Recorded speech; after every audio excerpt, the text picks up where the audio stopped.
Yeah, okay.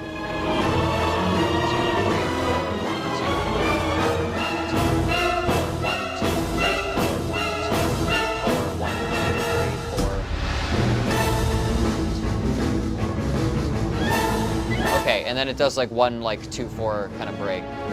Okay. So that's actually, so rhythmically, it's just sort of being tricky around 4-4. It does have some weird stabs and things that throw it off, but it mostly stays on meter. Because of the melody, because of the way that the chords hit and stuff, it kept making me think that it was like hitting some kind of weird chord progression. I think every once in a while it just has some stabs that have like 2 beats more or less than 4-4, but the rest of it is like composed in 4-4. That's what I'm hearing. There could be some crazy polymeter stuff that's going on that I'm not like catching.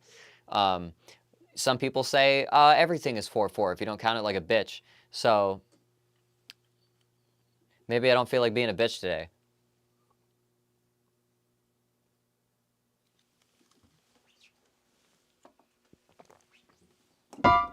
Anyway.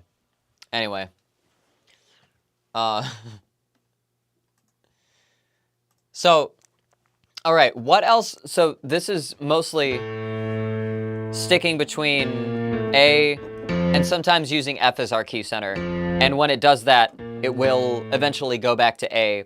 When it goes to E and starts doing those rising, when it does that, it's still the way that it goes to A and the reason that it goes to A and the functionality, the way that it goes to E, the functionality of it going to E is sort of just it being the 5 of a 1 of the root that we started with. So we want to have those tight resolutions and stuff.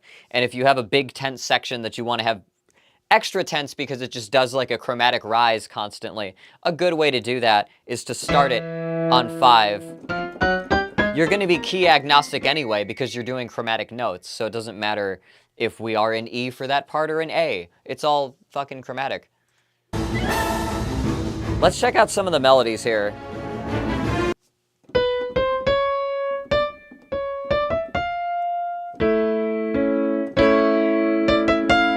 So right away we have a major third over the what sounds like is a minor third in the bass.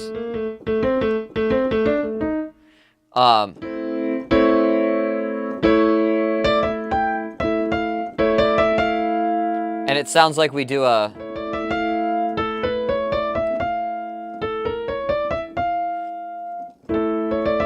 just the presence of that minor just the presence of that major third being there like gives this a more heroic kind of quality. It's like defying the odds of what's around it. I think we listened to another Zelda boss fight that was like this, where it had like some big lumbering chords and whatever, and the melodies were like a lot lighter and a lot more detached from the goings on of the rest of what's underneath them while still following like the rhythm and meter and stuff.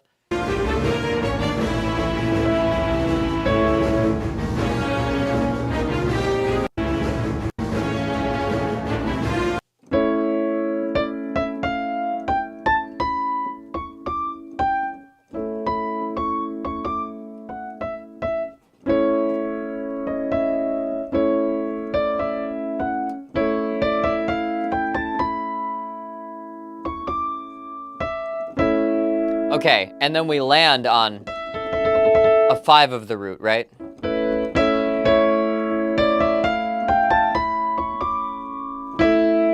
So we go up this scale, essentially.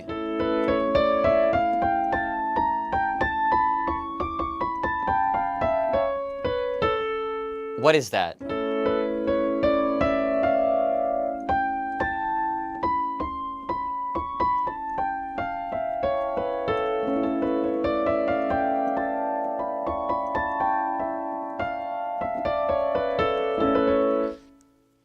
That's a mode, I think. I can't remember the name of that mode.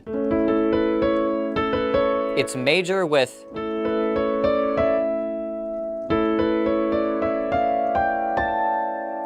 minor 6 and 7. What is that? That's not Mixolydian, is it? Wait. That's minor 6 and major 7. Mixolydian flat 6? I don't know. Pumpkin Mars, welcome. We're doing the Breath of the Wild boss. So then it moves up to half step.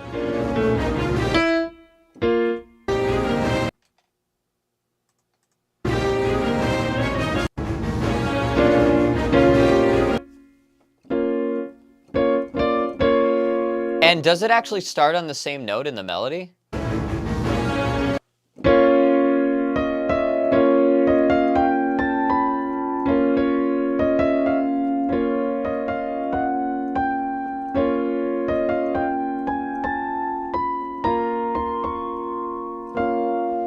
Okay.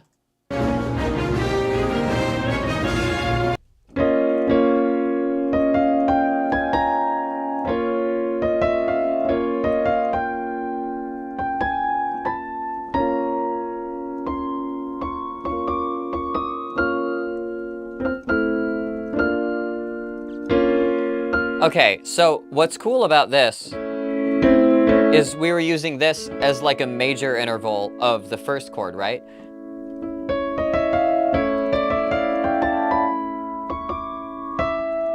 Like that.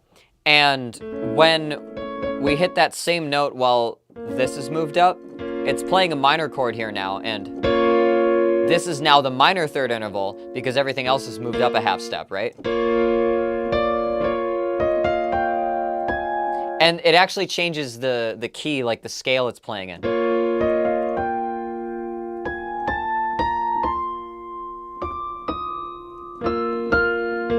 It does something like that.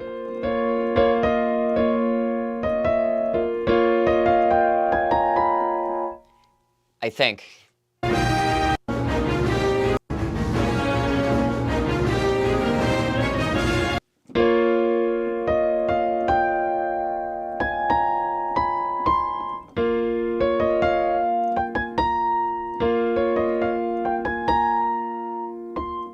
Yeah.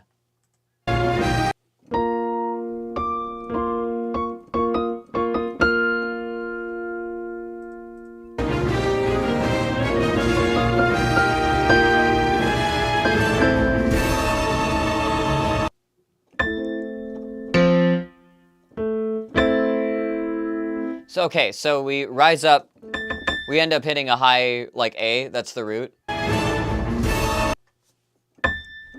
And this goes back to doing its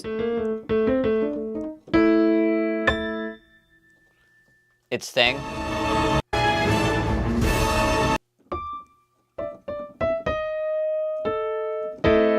And we get hit with this tritone thing.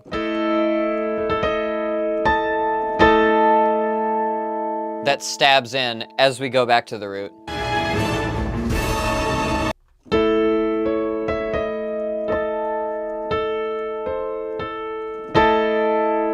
I'm definitely hearing those intervals. So you can hear that thick dissonance creep in with the tritone there.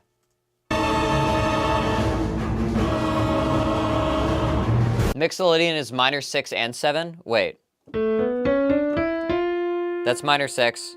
That's minor 7. Okay, yeah. But then it also...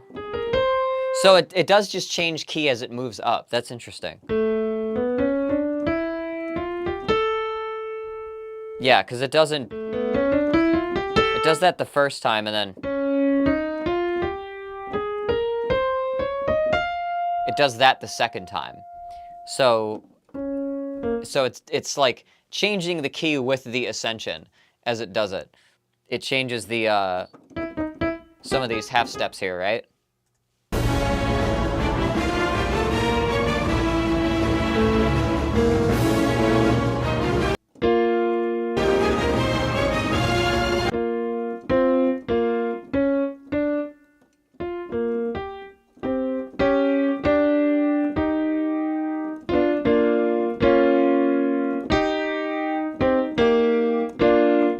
Okay. So we're doing something like that.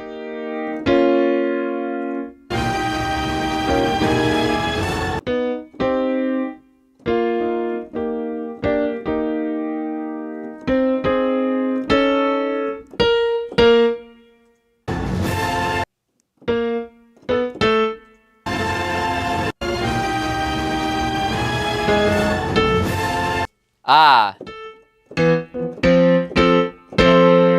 So now we have this thing where it stabs on the A major here. Or it actually doesn't. It just kind of hits an A. C? Okay. While the root goes to F, it sounds like.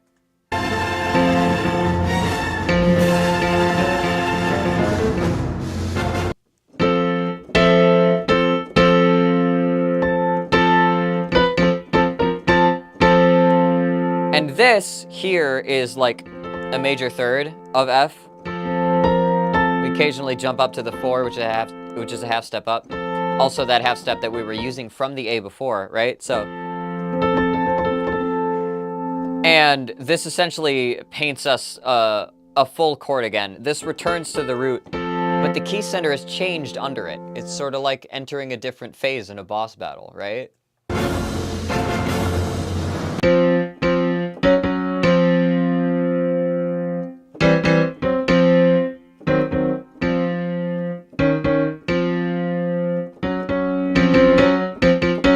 Also does a little bit of half-step stuff there, right? Is there another melody? Yeah.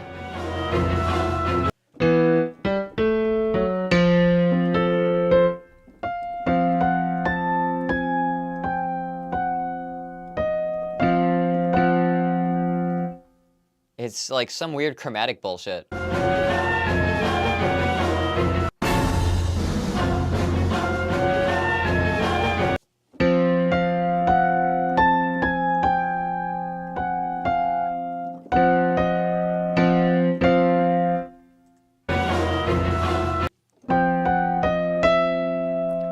Wow.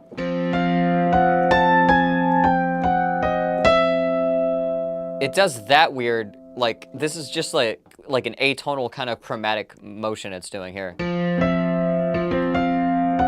Steps up a half step, goes up to the major third, steps back down to the half step up, and then steps into a half step below the major 7 of the key center, right?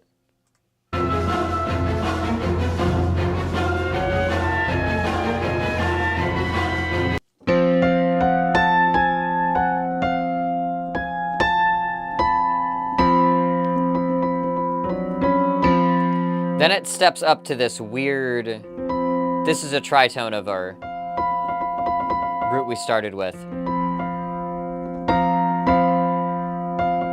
Or not the root we started with, but the root we're in currently.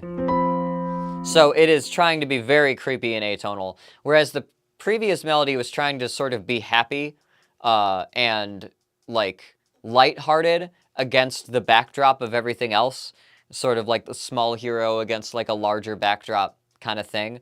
This melody here is very, very threatening and very ominous, and just wants to lead you to threatening places. And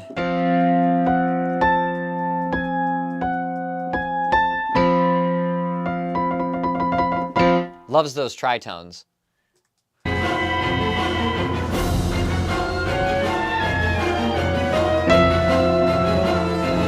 Keeps going with that.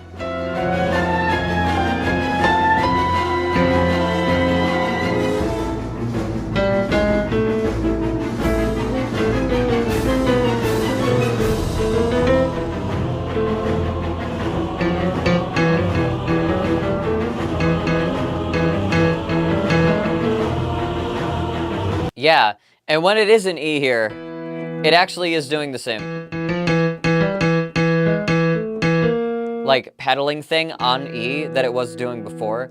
So it actually does, like, modulate a half step down, sort of, and then, you know, brings us into 5 of A territory, right?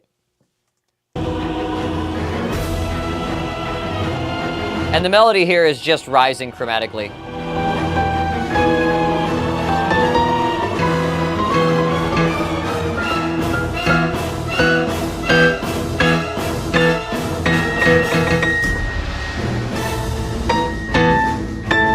Yeah. Me too. So yeah, that's basically everything that's going on in this song. This is pretty cool. It does some things that I've heard with Final Boss music before. It does some other interesting things. It skips over using quartal or quintal harmony, and instead hits us with that stacked harmonic, like, or chromatic, using the different, like, intervals of an augmented chord, like an augmented major, which means that all of these, like, voices in that part actually skip up 1 half step before the note that the last one started with.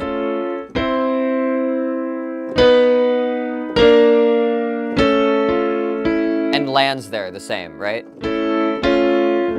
So, bonus points for doing something a little bit more creative than quartal harmony. That's cool. What else? What else can I say? It's very thunderous. It does some similar things to other, like, Zelda boss fights we've heard before. I think this executes all of those kinds of themes a little bit better.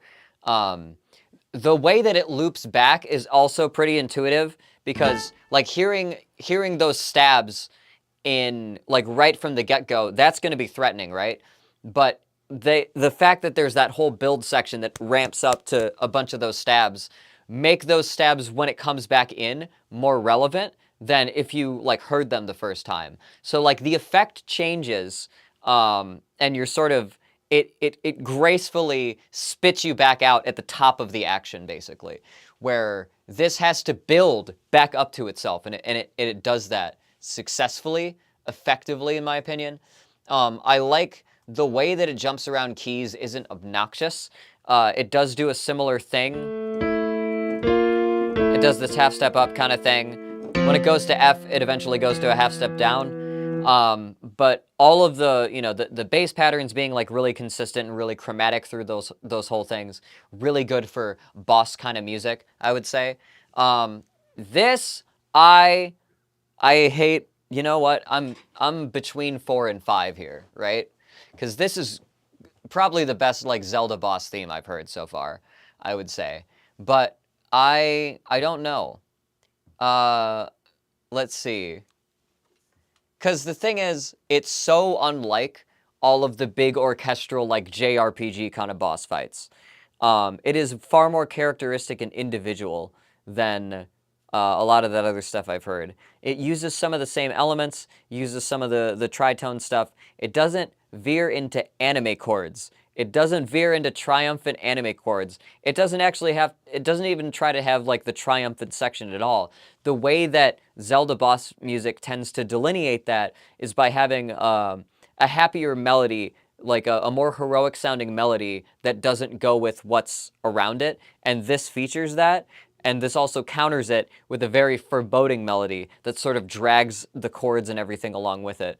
And I think that's really good musical symbolism for like a final boss, like a final showdown in a game. So, you know what? 5 out of 5 for Calamity Ganon Phase 2. That's my rating. 5 out of 5. Full Moon. That's the first one. All right, we're starting off on a high note. And it's that note. Yeah. So, yeah, that's Calamity Ganon Phase 2. Thanks, Mars, for suggesting that one. That's from Legend of Zelda Breath of the Wild. All right. All right, here we go. We're into it. That was a little bit of a head-scratcher. Not a little bit of a difficult warm-up. I had to keep track of a lot of things. I also got to explain a little music theory blurb, so that's cool. All right. All right, all right, all right, all right. What do we have next? What do we have next? What do we have next? Next, I'm going to do Final Fantasy. This is a very long song. I think it loops once through. I'm not sure. I know that this is kind of one of those spaghetti on the wall compositions where it's just a bunch of different parts and it just keeps going. Loops of 4 minutes. That's great to know. All right. Cosmic Comics says, how's everybody's day going? My day is going pretty okay. Woke up early. Got a couple things done.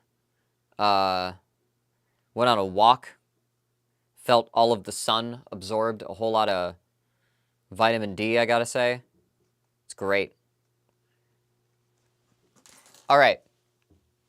So this was suggested by Spoonie in the chat. It is One Winged Angel from Final Fantasy VII. I've heard this song a zillion times. I've heard a zillion remixes of this song. I've heard this song everywhere. I know this song fairly well. But let's listen to it. This is one of the final boss themes of all final boss themes. So let's see if it curves the rubric.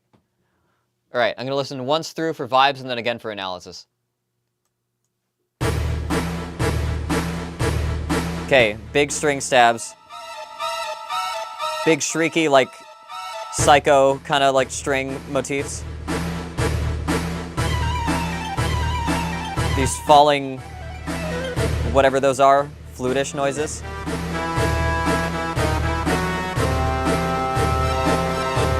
Big foreboding brass. There's like these little falling things on the left ear, falling string lines.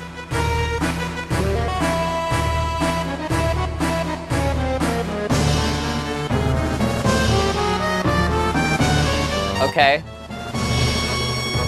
Have this rising sort of phrase between a couple instruments. It builds. We're still hitting those fucking stabs. Now we have this up and down trill on one side. Big orchestra hits.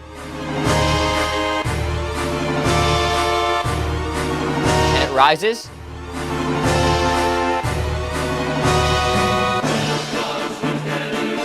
The choir.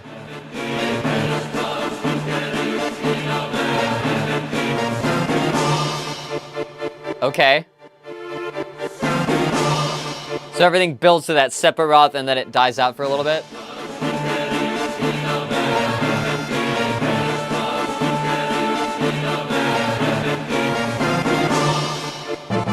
Very, very cinematic, but also it's very classical more than it is cinematic. Very operatic. Okay, now we modulated. And we're doing this 1-5 thing.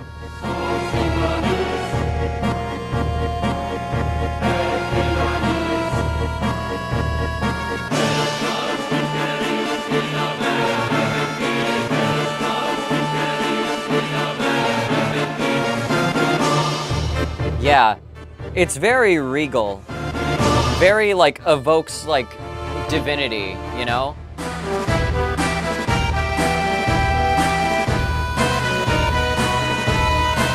A little carnival-y now. Them loves them fucking big cymbal crashes. Like, there's one of them goddamn wind-up monkeys. Just keep at it.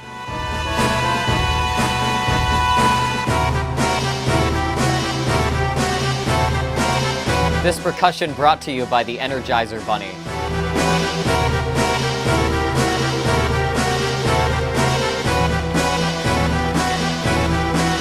There's these, like, dissonant kind of chord steps that were happening in the left ear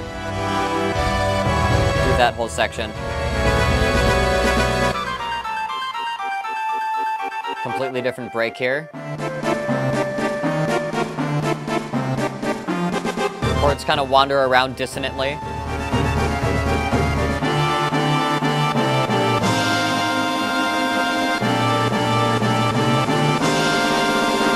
Okay.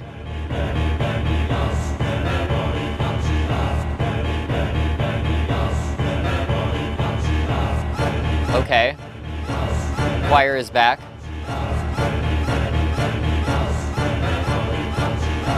Yeah, this is like a breakdown. This little, like, string on this side, and then there's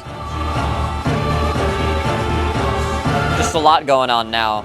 There's some choir rounding happening.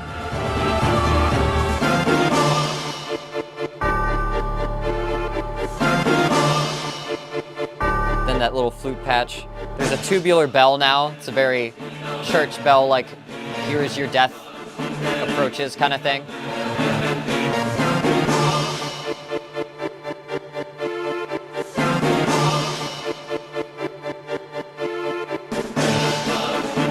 Yeah. Then everything cycles back around.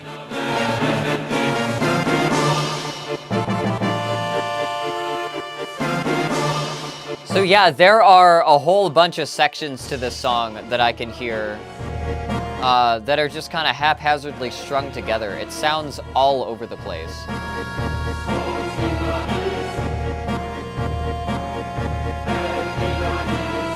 And it doesn't quite build. It kind of just hops around.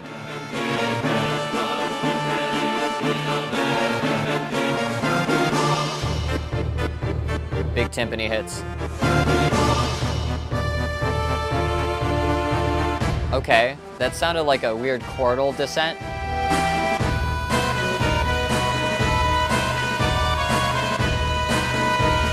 March. Everything builds really thick. Everything, like the melodies and the harmonies between things get really thick and dissonant, like in pretty much every section.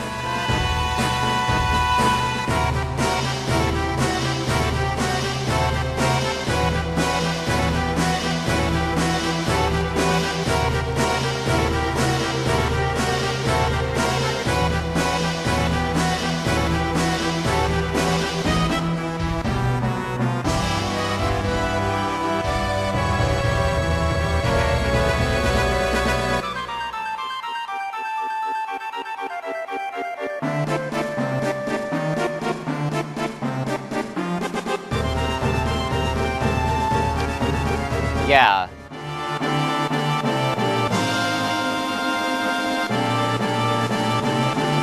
This part sounds like really regal, like very like royal march. And then this sounds really like work song, right? Like a more like foreboding kind of chant. Somebody beating the drum against like the work line, you know? And it's got like several different voices kind of coming in. Or at least that one, a string doubles it with a harmony. Follows it. There are them bells.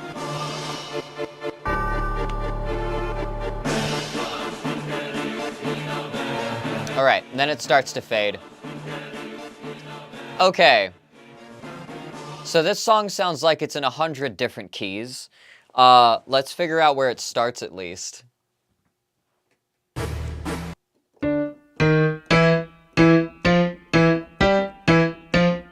E.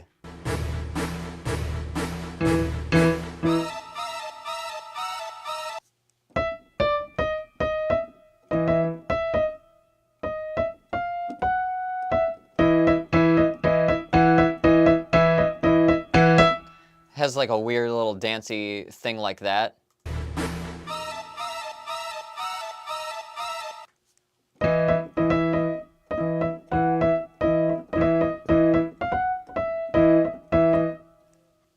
Yeah.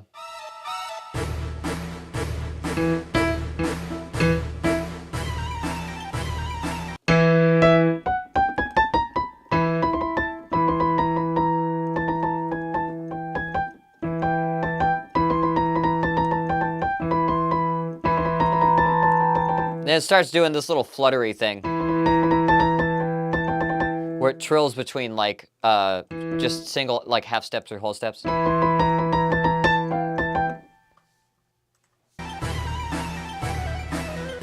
And it flutters all the way down. And we're doing like a thing where it sounds like the like E and like its tritone are just being stabbed over and over again.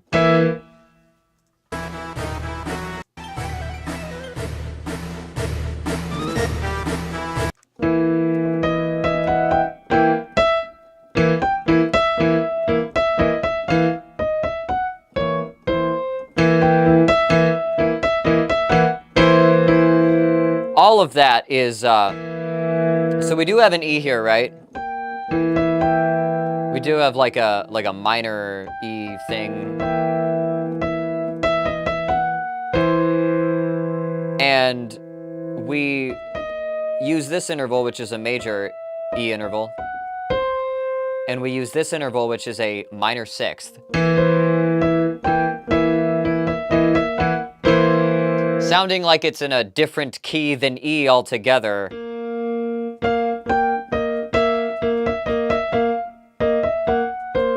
And it's in a different key than what the tritone is too. So that's just like totally, just like a separate kind of thing it's doing. Let me put this out of the way. Yeah, there we go.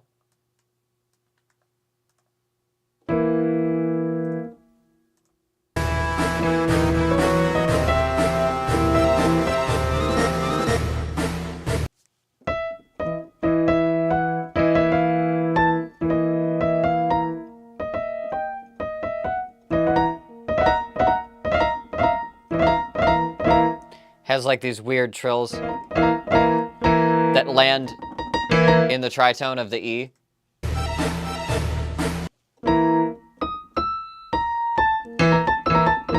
This also has like an E plus its tritone plus its sixth. No. That's a tritone, right? Yeah. Plus a tritone plus its fourth.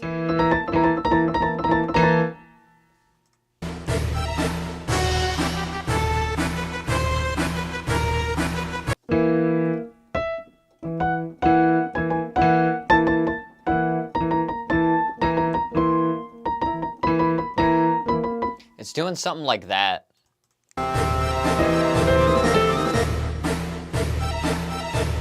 Give me that next melody.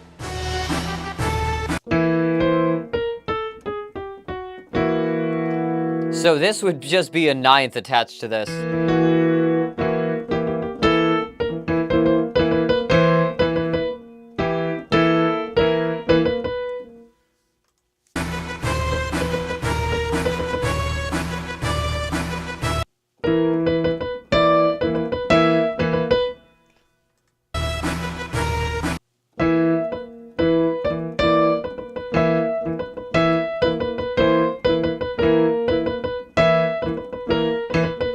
Okay, that's also very strange. So we start on the 5th.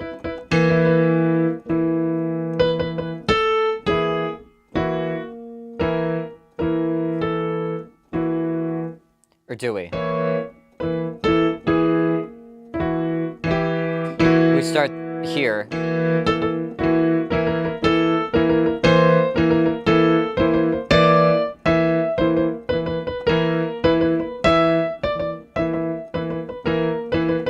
Yeah. Just very strange and, like, atonal melodies.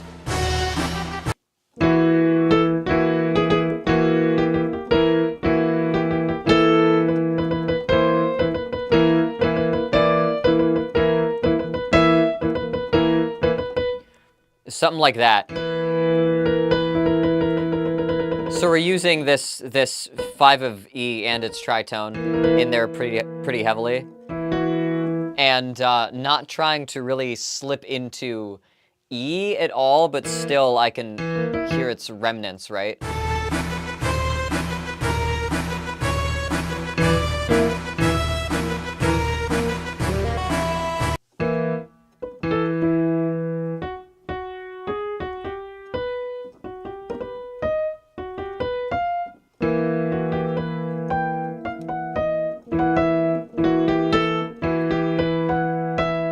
That's an interesting little run-up. And also...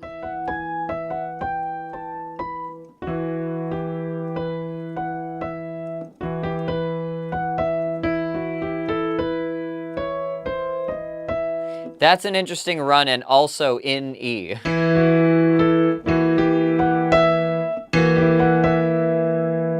So we do have this now. We do have one melody that's very solidly in E.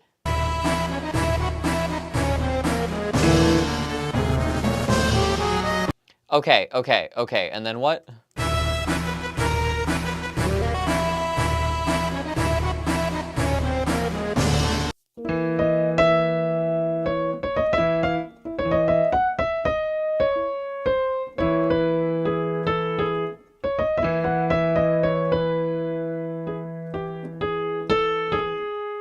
Okay, and then after we do that, there's some rising, there's some like transition thing, right?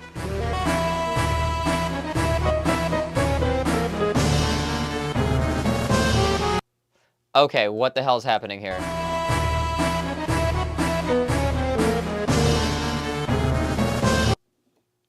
Okay, I hear a brass thing going.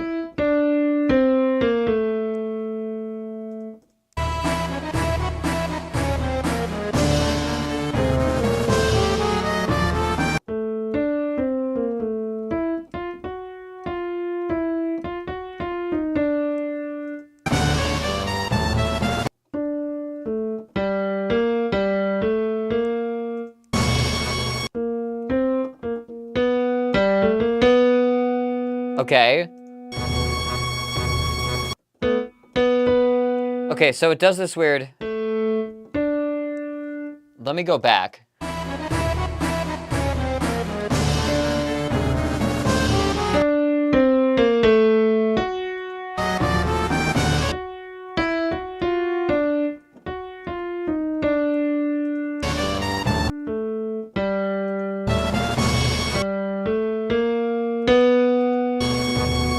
Okay, so we start from the 7, essentially.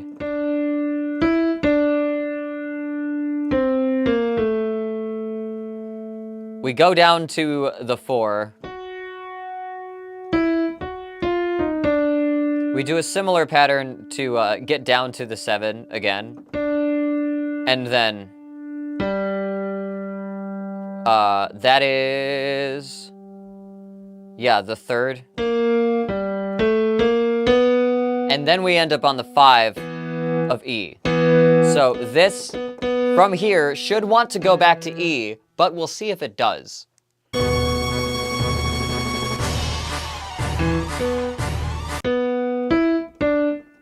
No, we're in D now.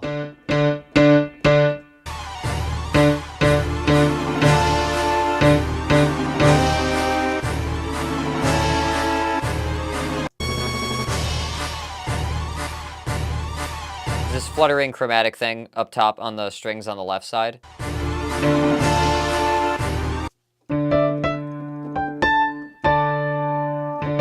So the first thing we hit sounds like a D.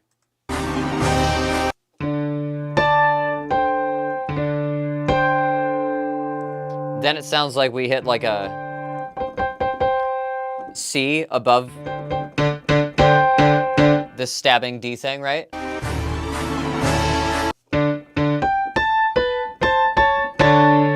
Then we hit this this 6th here. Or 6th between the root and the 6, right?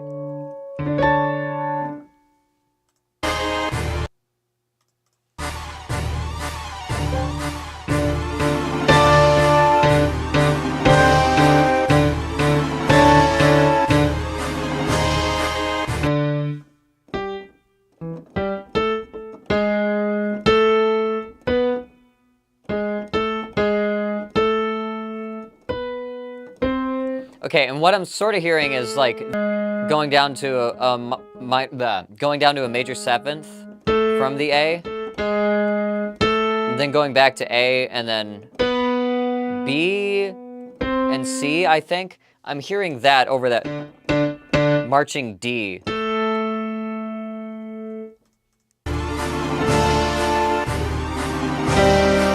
No, it doesn't go a half step down. It goes down to G, and then...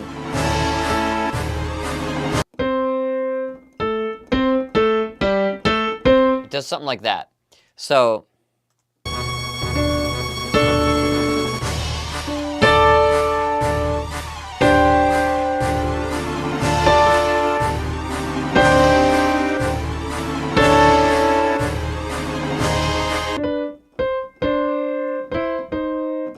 and then it sounds like the key center moves a half step up.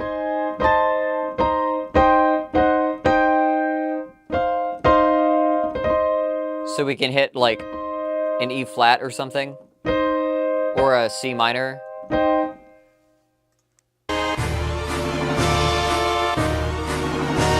And then we get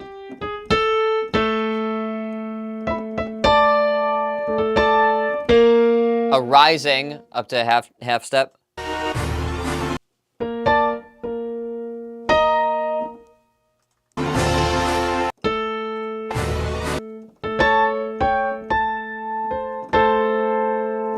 Then we get that low with the minor 6, right?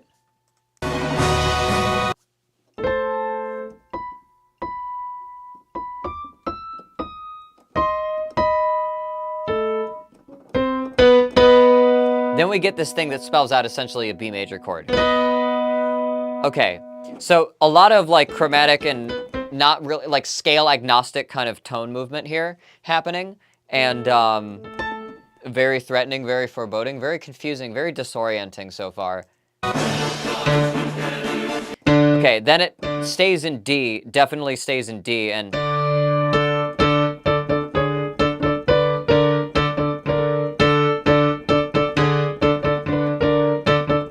it mostly plays with that 5th interval, the A here.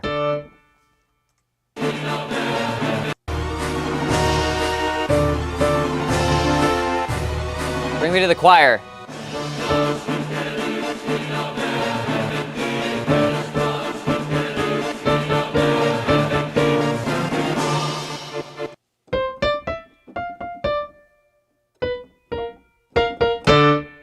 Okay.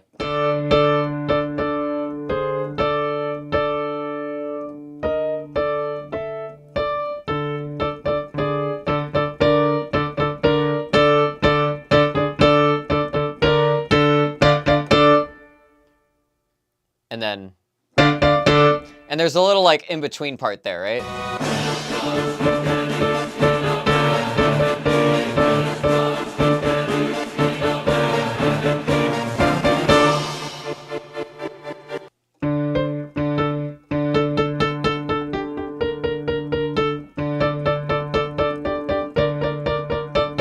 And it does something like that as the strings on a fill thing.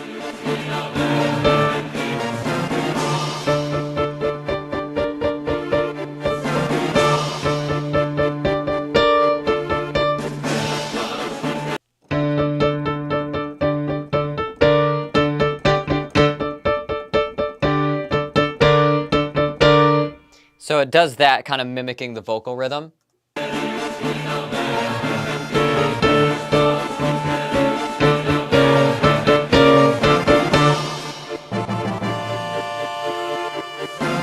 And then we get just landing on a minor interval of that from fifth down to minor. It's indicating, yes, we are in minor. Remember that.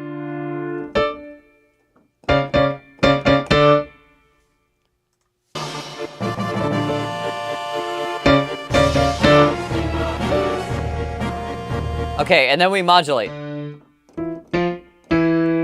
Where? Where are we modulating to?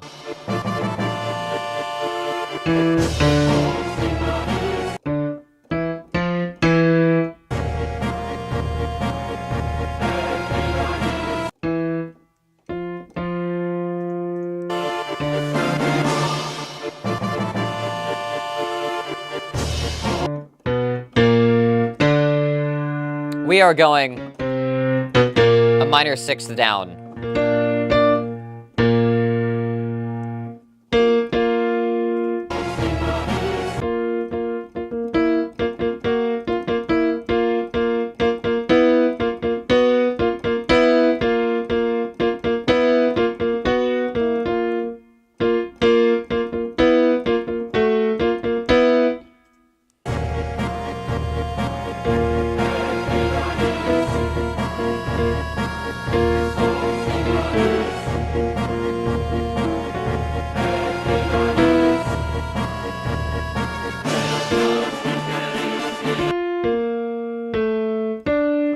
And then it just jumps right back to D.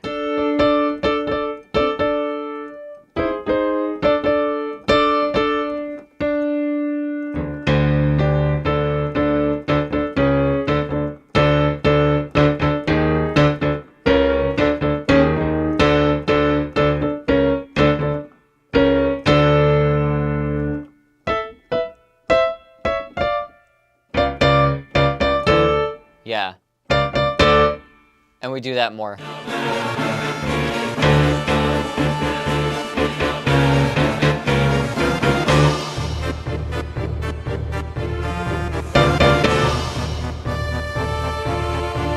Okay, and then here we sort of change key, it sounds like.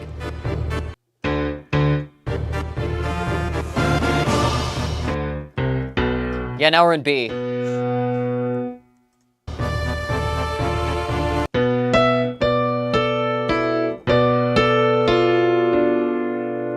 Interesting. So we sort of fall down a, like, I don't know what this key is. This is essentially a D minor with a 6 in the bass. That's essentially what's going on here.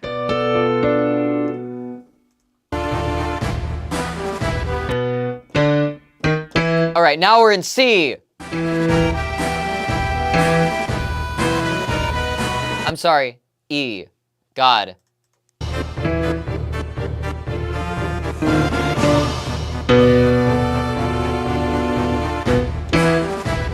Yeah, so we use this B thing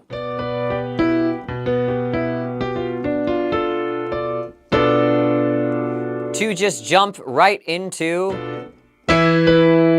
E, which so it does like a it's 5-1 thing, you know?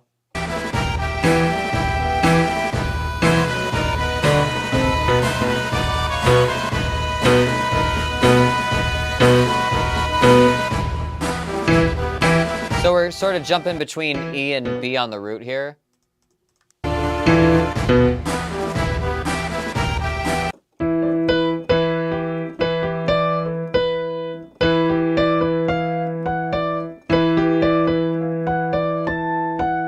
Is that what it's doing?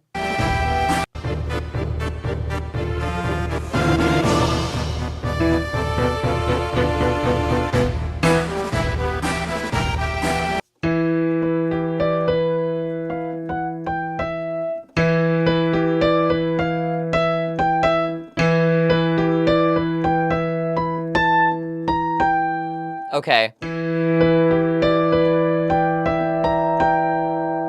That's nothing, really. That's definitely... Wait, where's the G? D?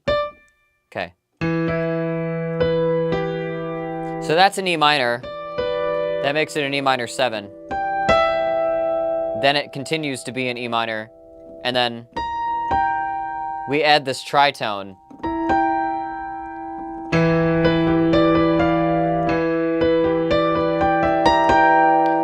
So we're kind of rising up in arpeggiation of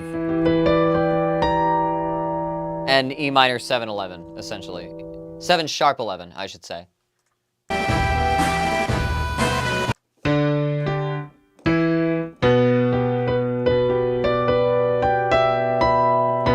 And then we do that again, but we don't hit that, like, tritone note.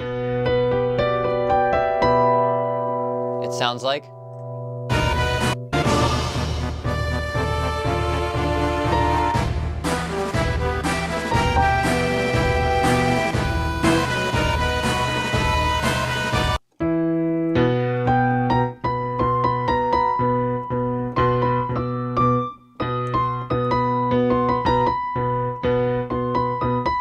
Something like that.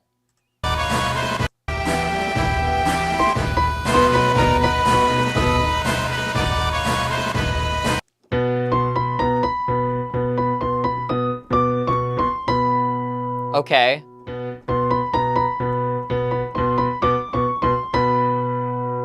We get a little bit of a chromatic descent there. Also, melody landing on B, which is the 5 of the E, and also what chord we were on at the time.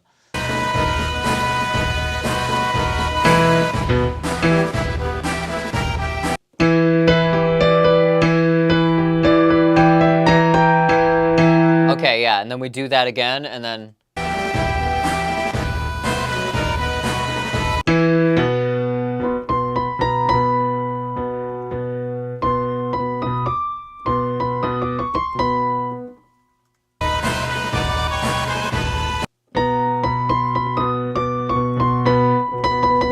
Yeah.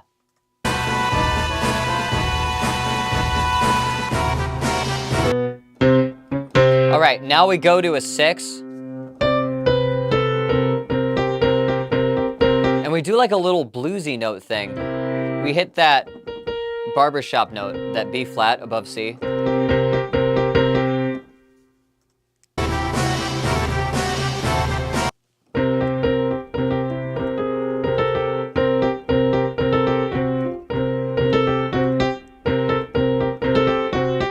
You know, we do a little bit of some blues notes there.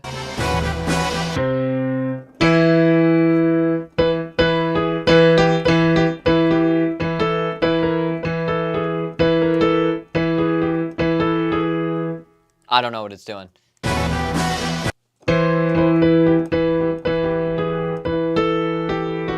Okay. Yeah, so we're hopping around and essentially, these are just E minor notes with some extra flavor thrown in.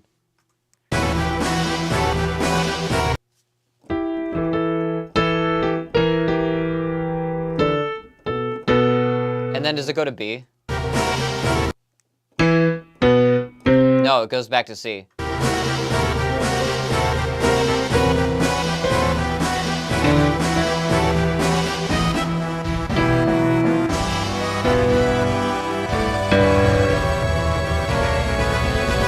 Okay, and then here,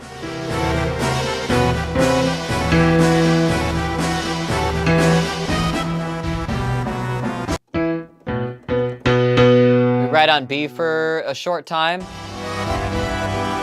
Then we go to G.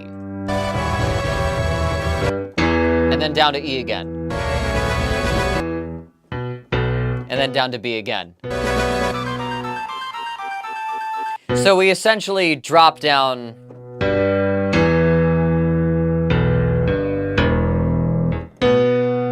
back to, like, being in key. We sort of drop down an E minor chord with the roots there.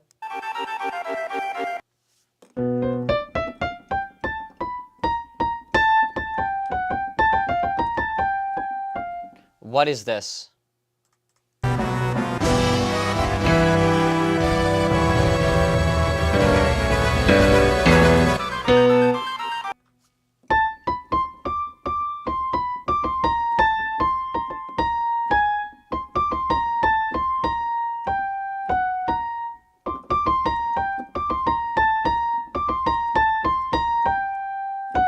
It's something like that.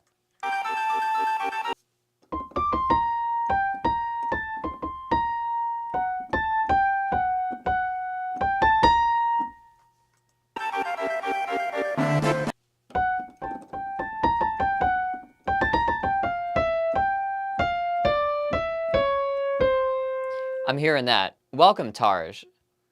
And also, welcome, Cosmo Comic, if I haven't said hi yet. So, this part is... It seems like it's just jumped into a different scale.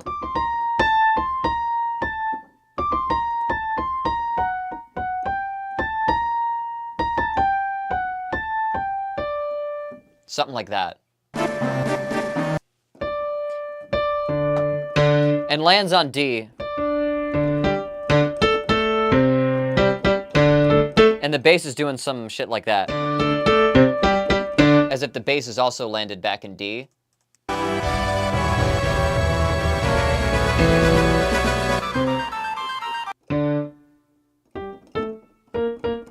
But it sounds like, if anything, like there's a low part in like B flat, right?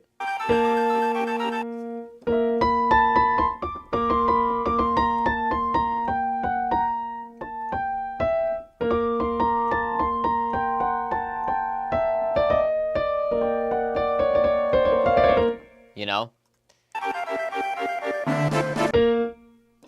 Yeah, and then I hear it hit D again. As the melody does. Okay, and it does like a weird jumpy thing here.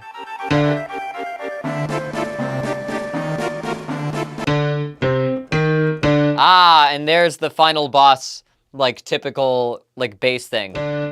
Minor 7 and half step up from D.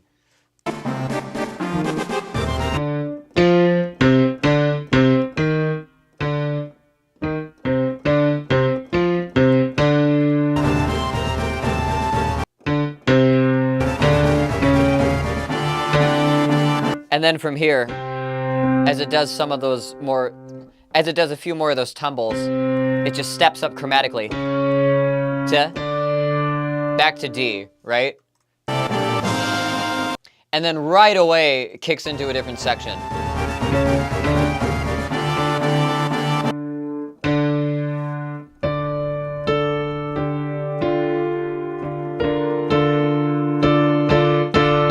And we get this really dense kind of chord.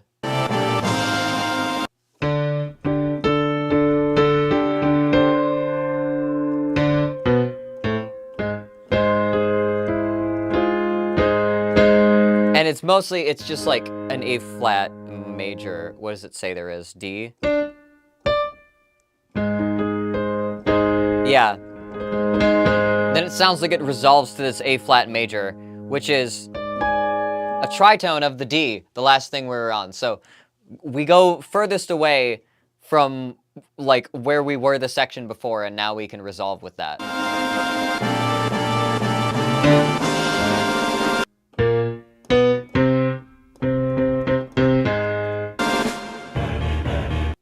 Okay, and then we get this little breakdown here.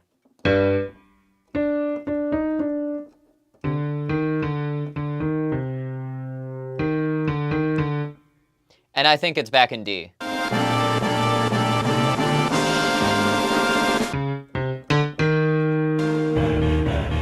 it sounds like we end by,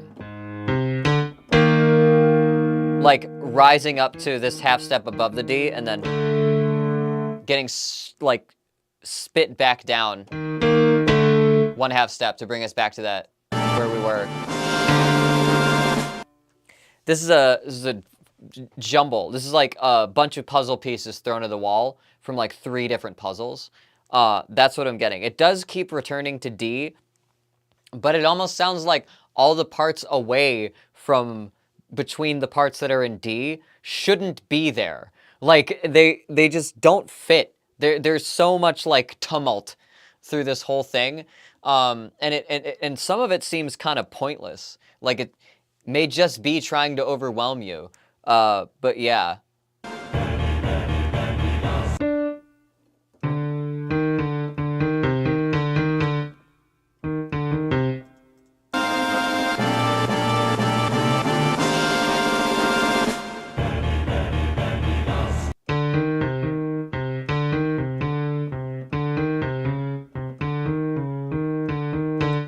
What is that doing?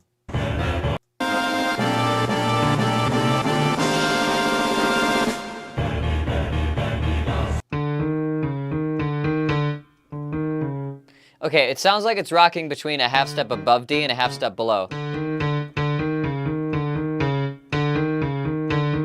Like something like that.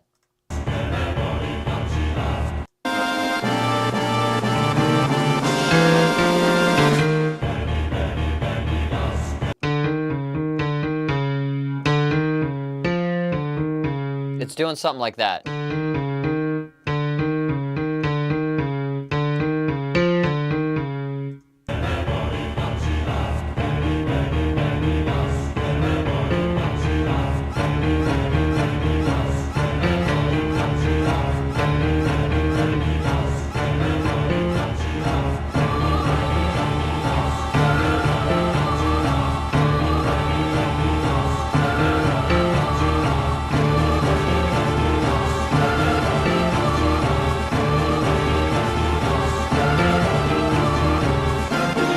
Yeah.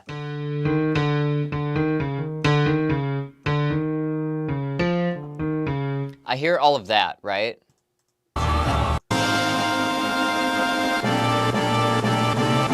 So this is just sort of like a rumbly kind of part. And what is the actual melody doing in the vocals?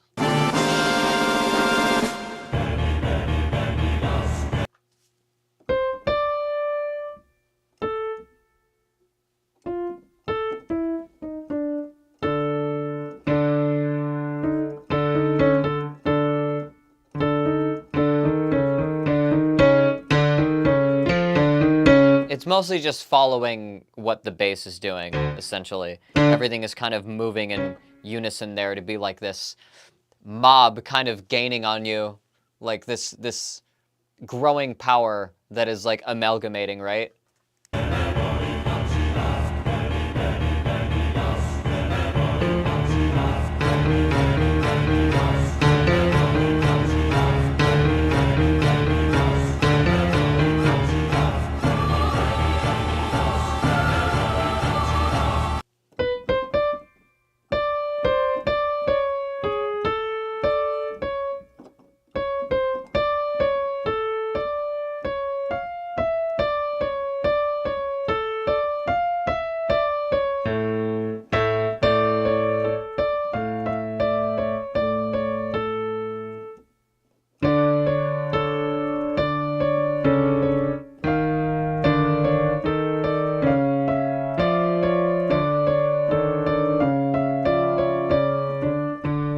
So we have this thing that's also hitting that 1/2 step below. Is it doing that? Or is it doing... Let me hear it again.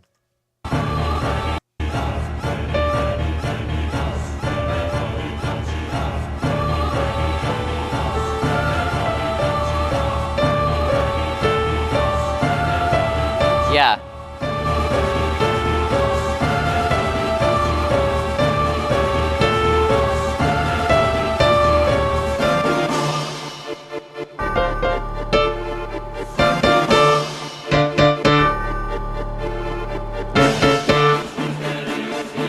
Yeah, and then we get spit back into the...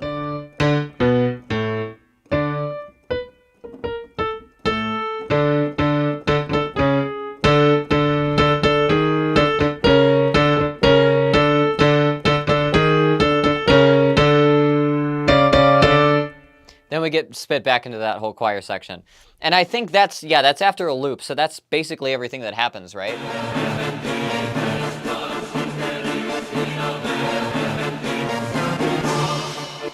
Yeah.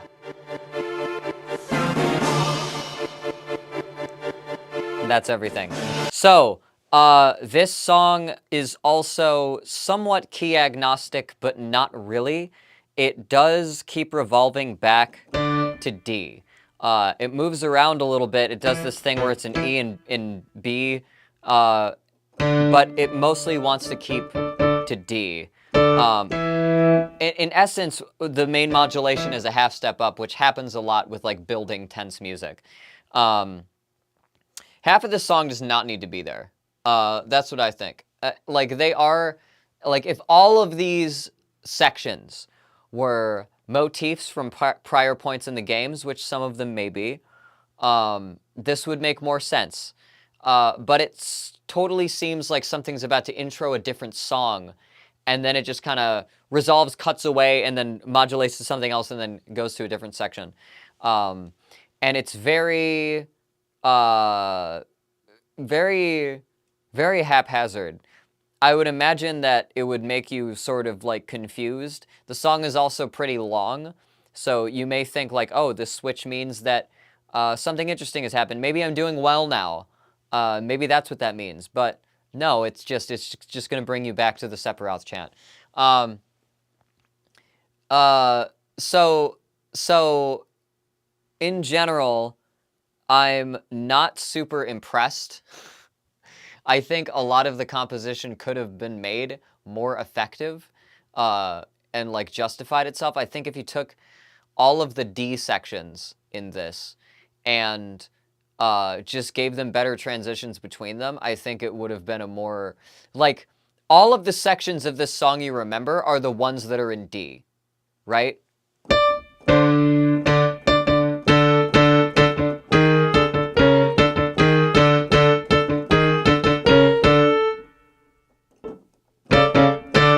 Right? So that and the, like, those two parts, definitely, like, the chanting parts, those are, like, if it just focused in on those kind of sections and, like, transition between those a little better, instead of going all over the place, there were, like, 3 kind of, like, B sections between those kind of things. I think that would, I would like it more. But one thing, it does have Latin chanting. That's pretty cool. I don't think there were many songs from this era that had like actual operatic, like Latin incantations being spit at you, right? Like, I don't think, like, especially that sounds like it's recorded audio. It does not sound like that is a synth doing that. Like, that's people. Maybe. I could be wrong. There could have just been, like, a really good fake choir patch back in the day that I don't know about. But, I think it was the first time voice acting was in a Final Fantasy game. Does that count as voice acting? Voices? Yeah. That's cool. So I'll give it some points for that. I think in general, this comes away with a 4. I think there are better final boss songs. I think this sort of did set a bar as far as like final boss music goes to like be threatening, be really threatening, be over the top threatening, go everywhere, like just totally like disorient the player, like emotionally, mentally. Do that. Definitely set a bar for that kind of thing, though I think it does it a little too hard. I think often that the most, sometimes the most primordial examples of something can be the best execution of them. Sometimes they are very primordial, and sound like a concept that could be built upon better. That's kind of what I think about every Beatles song. Like, there are a zillion bands that take influence from the Beatles, and whenever I listen to a Beatles song, or like 90% of Beatles songs, I always think, there's an artist that did a song that definitely pulled from this, and I like that song better. I think it sounded better. Like, that's the kind of thing that I'm having with this song, is like, this sounds very important. I feel like the vibe has been done better since then. More effectively, I would say. So this is a 4 out of 5. It's good. It's iconic. It does a lot of... It is very, very effective with its harmony within the different sections. I just really don't like the arrangement. But yeah. Thank you, Spoonie, for suggesting One-Winged Angel by Final Fantasy VII.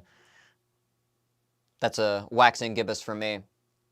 All right, it is past my normal break time. That fucking One-Winged Angel took away another 20 minutes of my time without me expecting it. So I'm going to go to a card. I'm going to be right back. I'm going to take a 5-minute break. Then I'm going to come back and do a few more. I'm going to do one of my choice. And then there's another 2 I hope I can get through. I hope they're easier.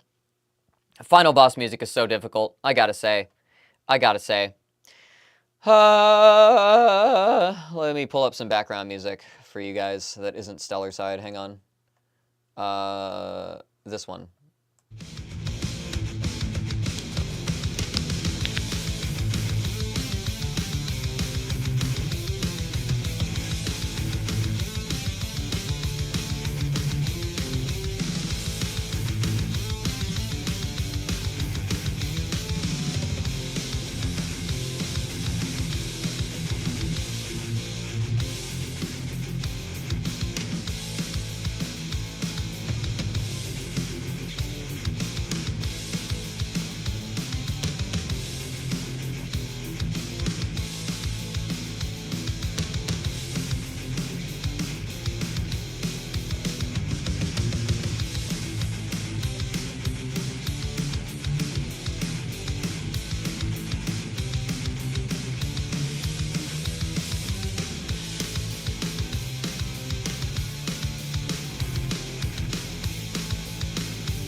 Ah, no solicitors. The true final boss.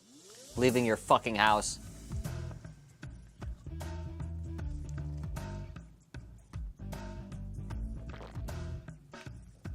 Alright. Alright. Alright. Alright. Oh! Oh, my headphones are stuck.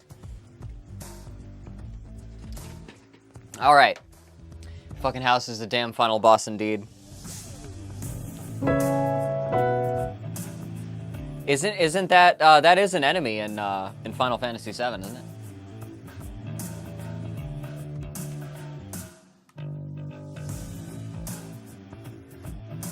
All right, let's go back.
Yeah. All right, let's get back into it. Let's bring this down. All right. All right, so we're gonna do one of my suggestions. This is the Big Arms fight from Sonic 3. This is my suggestion. This is what I'm putting in the ring. I'm gonna refrain from rating it, but this has a few things that I like about it, that it's got going for it. One, Genesis sound palette. That Yamaha FM synth chip always has some good crunchy sounds if you can use it right. There were a couple Genesis songs I listened to that were lacking in their use.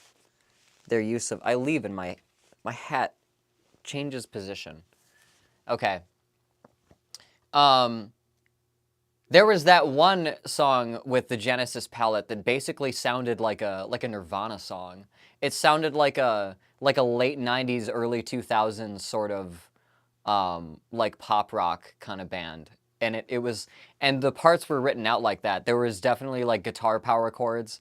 There was definitely like a dirty kind of like bass line. The percussion was very kick snare, like that kind of thing. This fascinates me as a song because the bass line, the only thing I can think to compare the bass line to is Cliff Burton of Metallica, okay? And the drums in this also metal as hell, right? Everything above that is sort of this weird brassy synthy texture, but very much doing a weird kind of metal line, you know? So I love this song. This is one of my favorite final boss songs of all time. It was between this and Live and Learn, but compositionally I have more to say about this. This is the like master of puppets of Sonic music, in my opinion. Let's listen to I'm gonna listen through to this once for vibes, and then again to break it down. Let's go.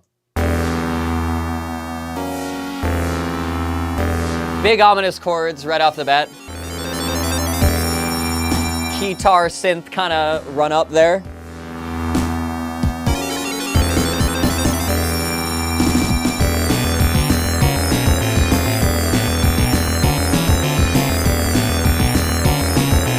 Glassy synth doing that. Just loops that. You get some extra arpeggiations in the background. And that bass line.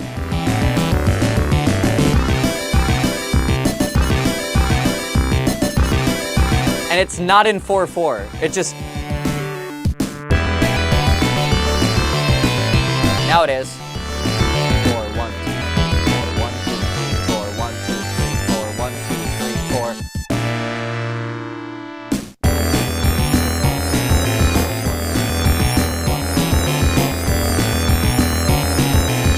does have a lot of these like 4/4 sections, but that one B section.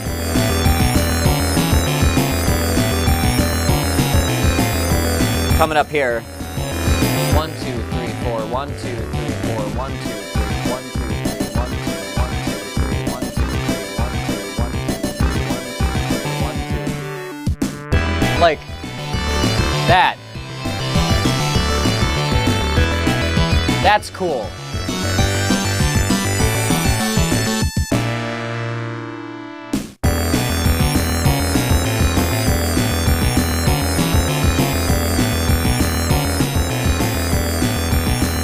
We got those like bluesy kind of chords in the background. There's just like a vibe being created from this, and at the center of it, it's like a really like thrash metal bass line.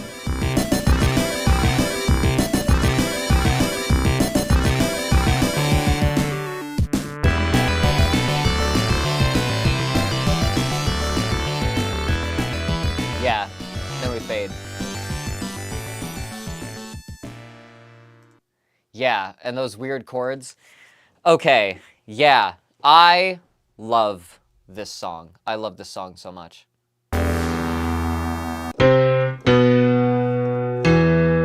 So we start in E. Already, that's metal, right? That's 80s metal.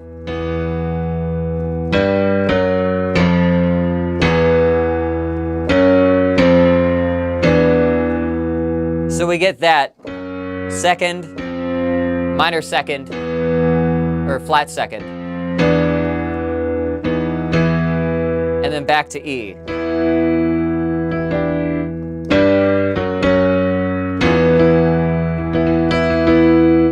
So,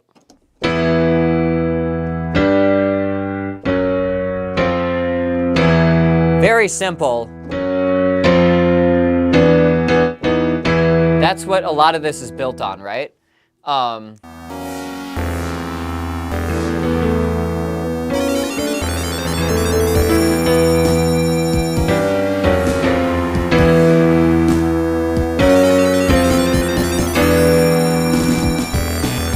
we got this seventh in here too.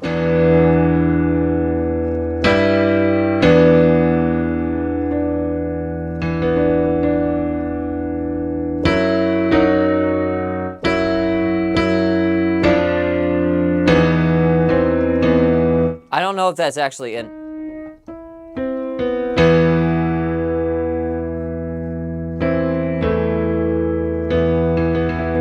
Okay, let me hear that again.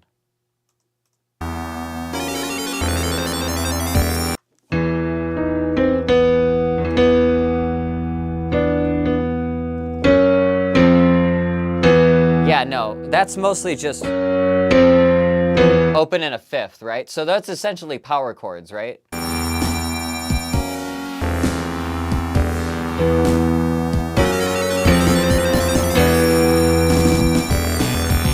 Yeah, and then we get through that intro, and there's this bass line.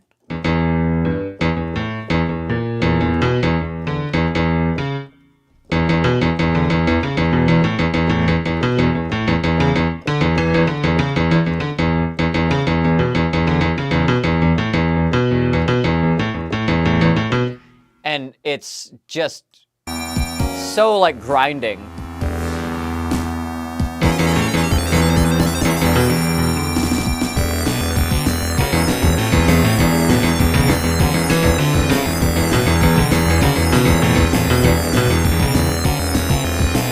Ah, yeah, it does this.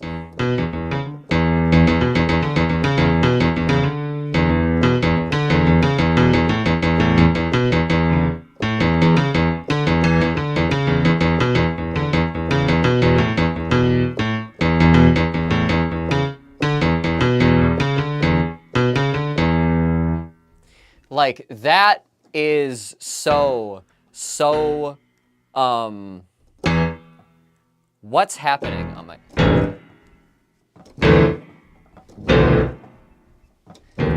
Different ones stay each time.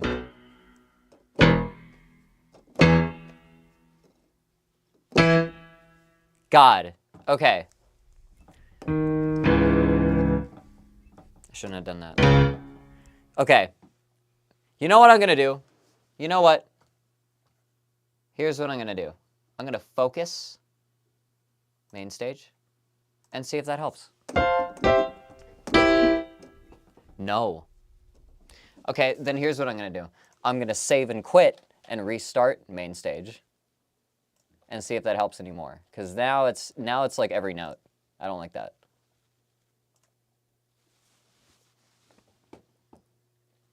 One minute here. Yeah, download, don't care. Okay. That's not on the screen.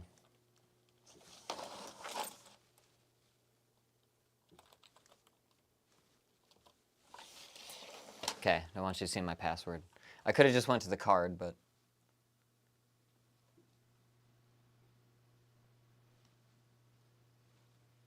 All right. Okay, fuck, I need to re-add it here then. 1 second, chords. We're gonna do... Where's main stage? Music. Main stage. Oh, look at that. Alright, I guess we'll deal with it. Oh, fuck. They're making me do chord math. Okay. Alright, back to your regularly scheduled programming. So, we have this fucking insane...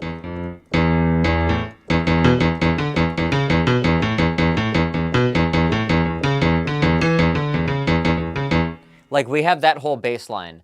That is almost the same exact rhythm as the, like, main riff of Master of Puppets. Right? Right? Where's the fucking pick? Where's my pick? I'm gonna have to go get a pick. God damn it. Hang on, I gotta leave the room. I gotta find the pick thing.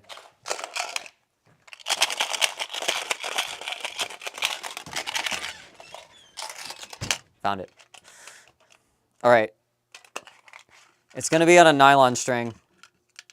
So, like, blasphemous, but... Yeah, let's take this big, stupid, thick red pick. What do we got? So,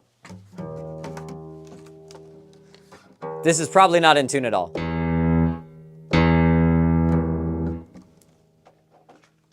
Oh my god.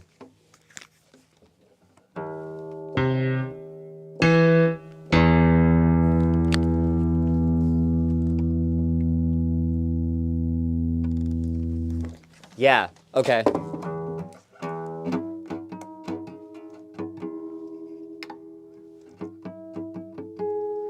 Temperature changes.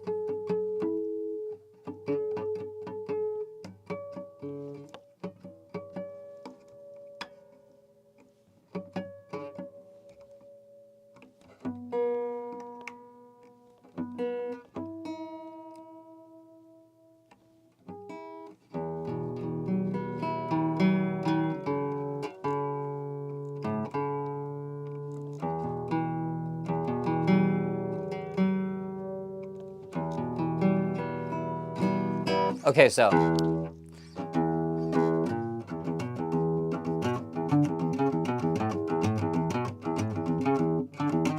Fuck.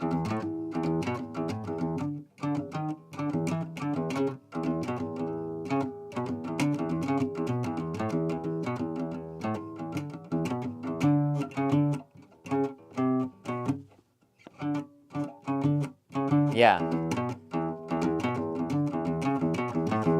So it's basically relying on those kinds of intervals. And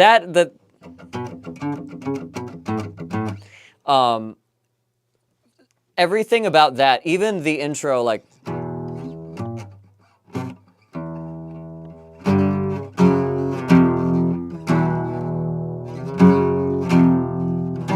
It's very like evocative of like early metal, right?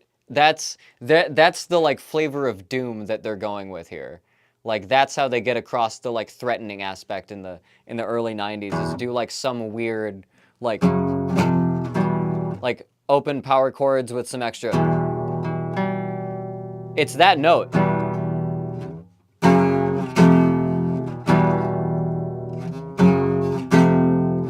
It's the kind of, it's like the extra notes are the kind of things that would ring out if you were just sloppily doing power chords.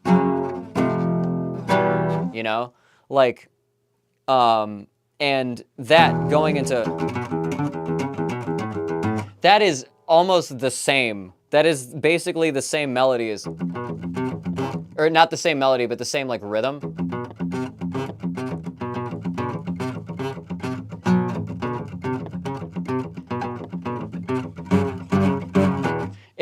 It's so similar to that. Like I hear it so thoroughly.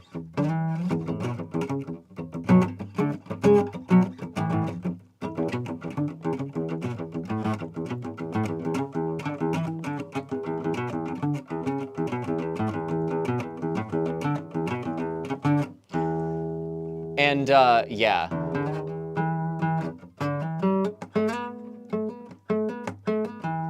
And yes, the Doom, what is the Doom one? That's...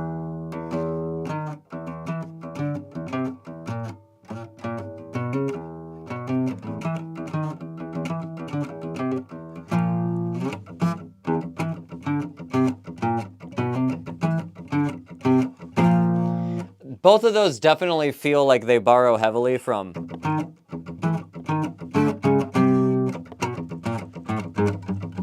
You know, like, it's just the same, like, rhythm and accent kind of stuff.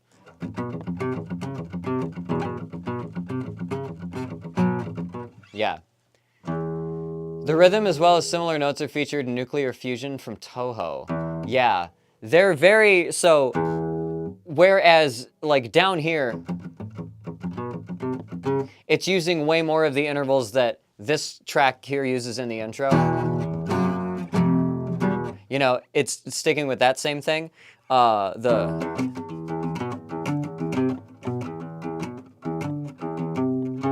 think that's...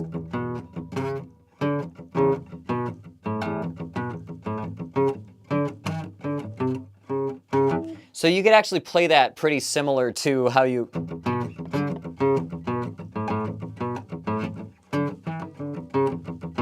You know, like that's like... you can definitely tell like the inspiration and the era that this game came from, and like you can compare other things that came out in the early 90s that had that same sort of influence. Doom pulls, yeah, the Doom E1M1, like people compare that with like Master of Puppets specifically a lot. I just wanna feed back all of our, you know, for musical context, we hear the Rickroll chords a zillion fucking times, okay? I'm giving you one where you can hear metal through it, all right? We got a good one where you can hear like grunge through it. Listen, this is a metal track in a Sonic game with some extra crazy chords thrown in. I've only talked about the bass line and percussion so far. There's the rest of this track upwards is structured very much like a dance track. We have like an instrumental like hook kind of thing.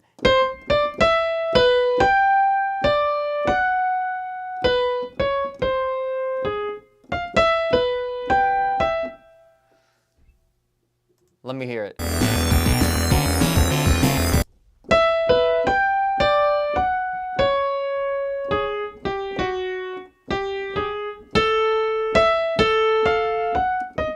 It's very dissonant. It kind of reminds me of the Lavender Town thing.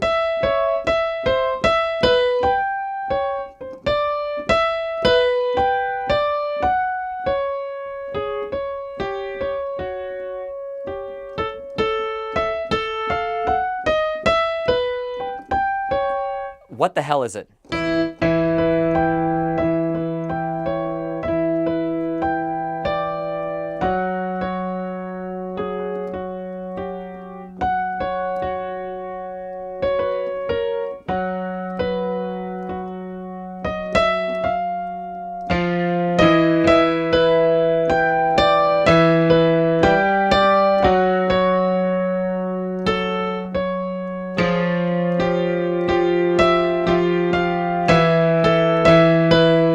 essentially what we're doing is following down the chords. So we hit like a E5 here from E to B. Then we jump up to this implied G here,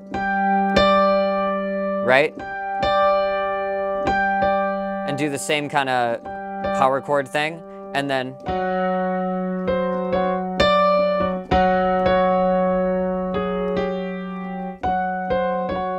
and I'm actually kind of confused on these notes. Let me make sure.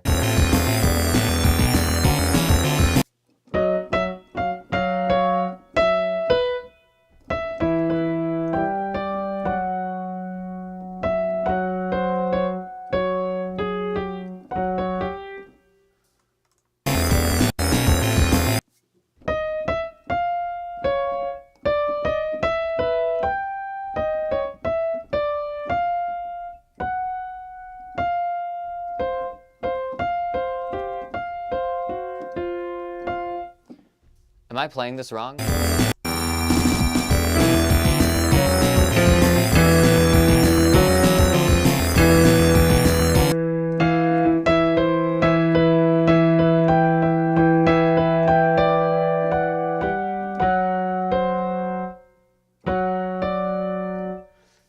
It sounds like I'm reaching for the wrong note.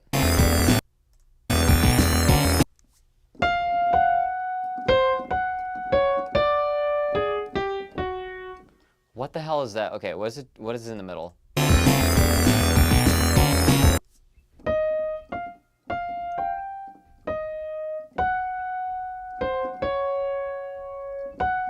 It's that, right?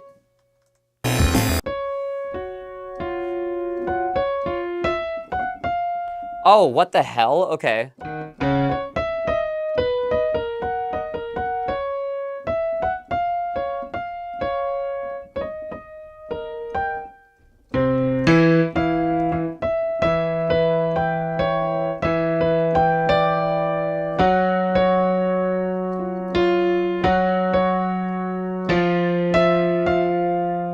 Okay.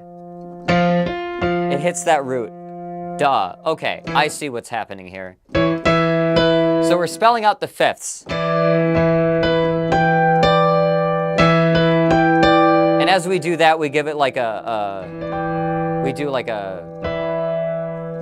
an E minor 7, it says here. Right?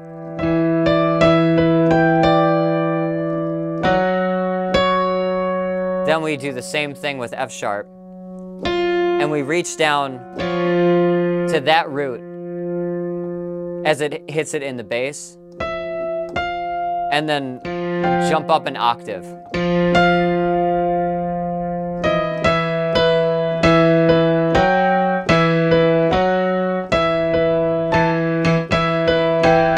Okay, yeah.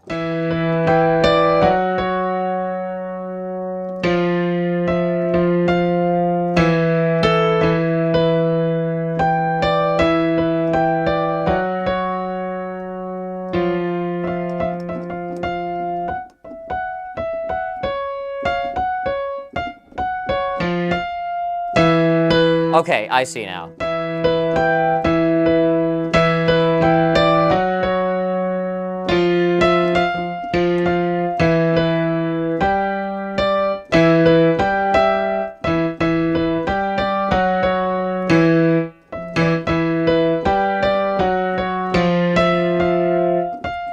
Why do I not know what an octave is?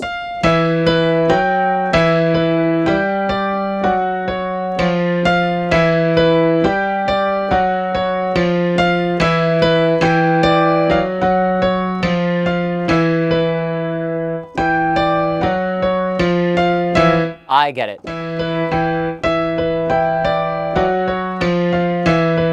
Yeah, so this whole thing is actually just simply spelling out fifths along that kind of chord progression. And it sticks to that as the chords up here are doing that, like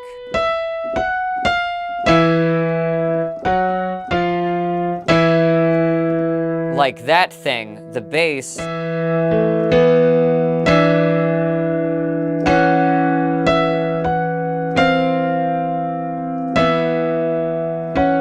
that notes that the bass is accenting.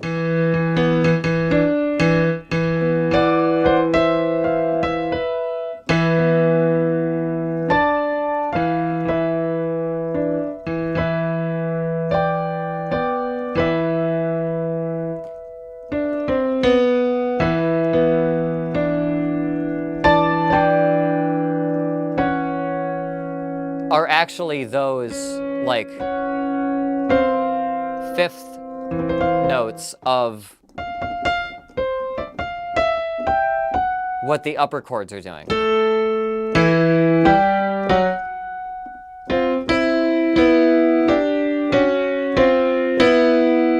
Yeah, so all of this is actually composed to be accenting a root or a fifth of that falling, like, chord progression. That, like, chromatic-ish chord progression, right?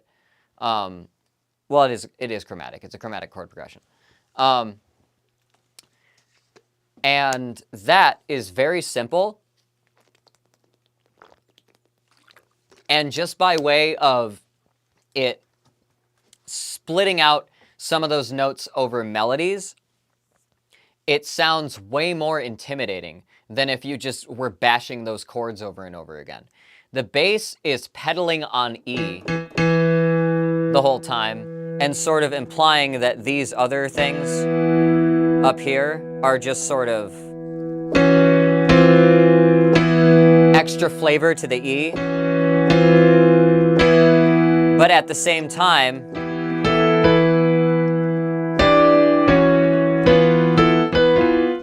like everything,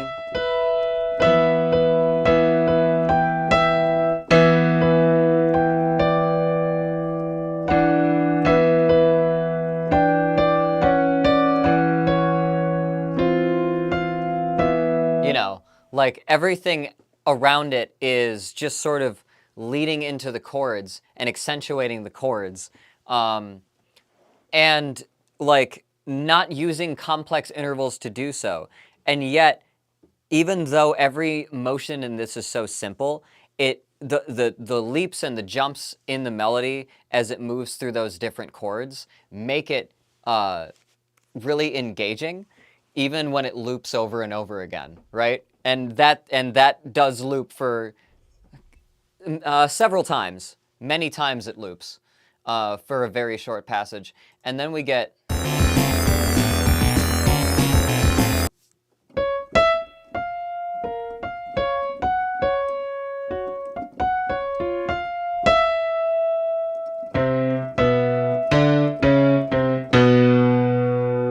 I think it's E5. Okay, E5, C5.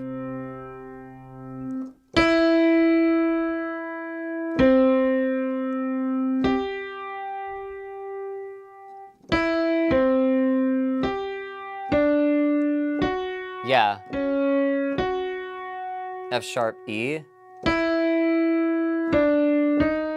No. It jumps down really far. It goes down to F. So we are basically being contained within essentially the root, implied to be also the third, but from the third chromatically down to E, that's our scale, right? For this A section. And there's this little thing that happens in the background. Where is it?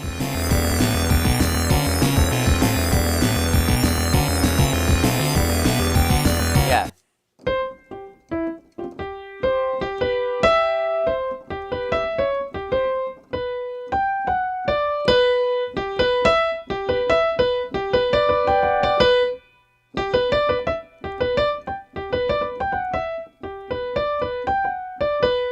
Yeah, like that. It's doing something like that in the background. And that's just sort of like extra flavor. It also happens a few times. Doesn't seem to change with the chords. And there aren't many chord changes. It's more like a metal track where it's just fast riffing through a few close and dissonant sounding chords and then everything melodically just sort of follows that motion. It's doing that. It's riffing, right? More than it's making sweeping chord motions. But that is again, that's the A section. It's built up like a dance track with a metal bass line.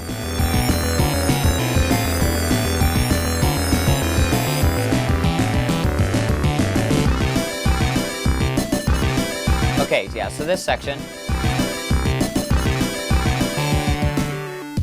Okay, there's 3 main sections in the song. Here's the second one. It actually does have some chord motion.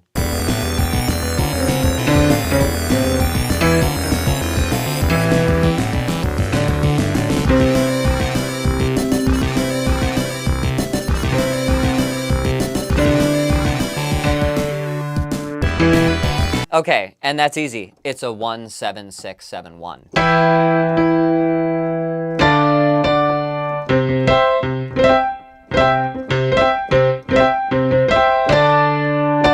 And it goes back up to 7. So, yeah, like that's fairly easy for that part. And also the thing is that those big 1, that kind of stuff happens a lot in metal music when something goes into like a big open chord thing. Like those are really easy and safe thing to do, because if, you know, playing them on guitar, it's just 2 frets away. And again, we're in the key of E. You know, so like that helps out. This is so very much written like a metal track. It's crazy.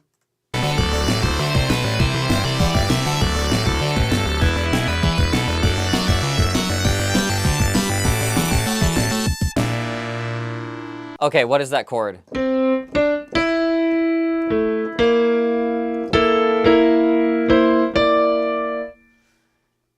There's more than that.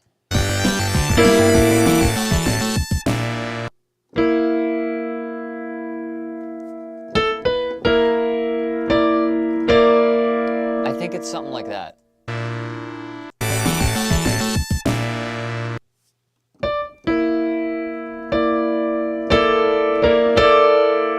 Or that.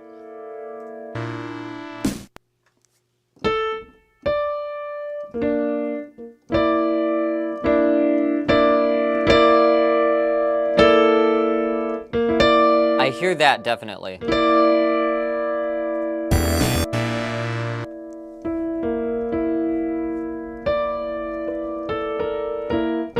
There may be another voice in the middle.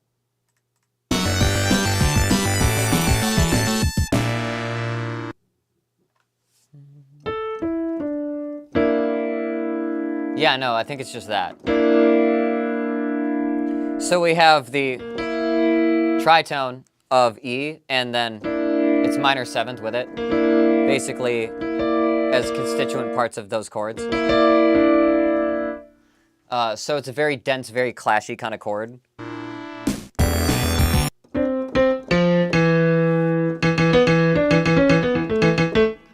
Then we get back into that.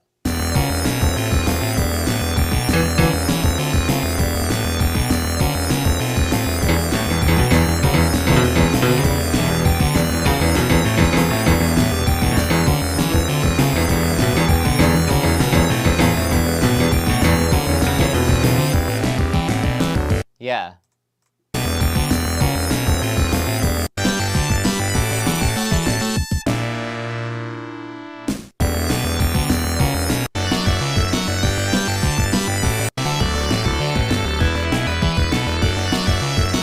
Okay, this part I didn't go over.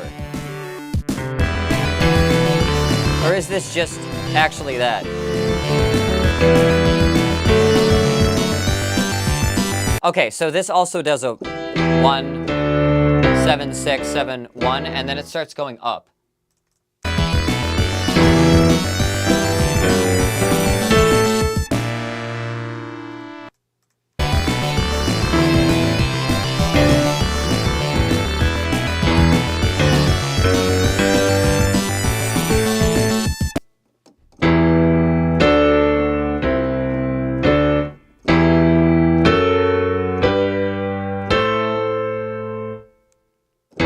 And then it does that, that thing.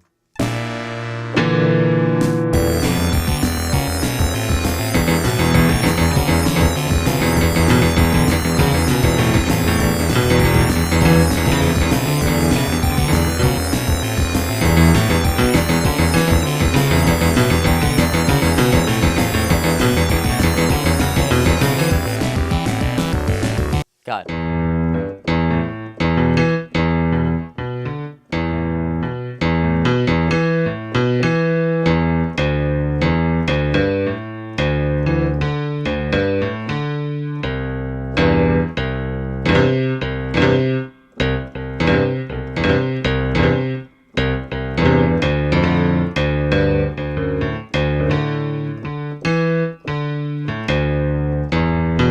Yeah, so the bass is, you know, doing like a...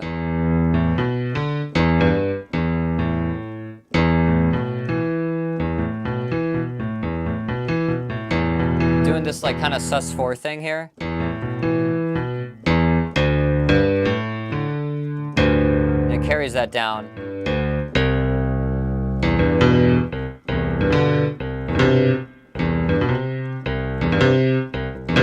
And then just kind of sits on C.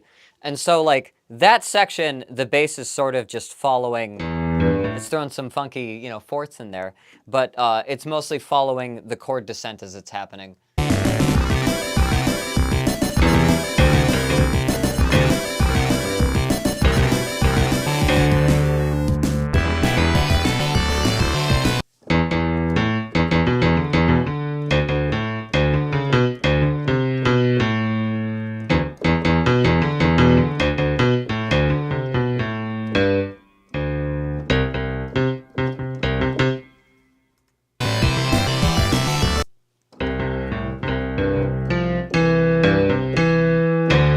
Yeah, and it's doing the same thing here. It's just running around the chords.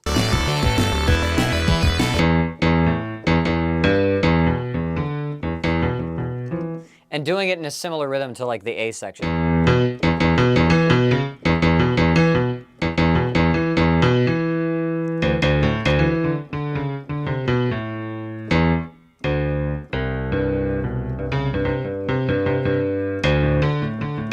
Doing, you know, basically running up and down the chords, arpeggiating up and down, but in the same, accenting the same kind of rhythmic notes that it does in the A section. Working in similar patterns, right?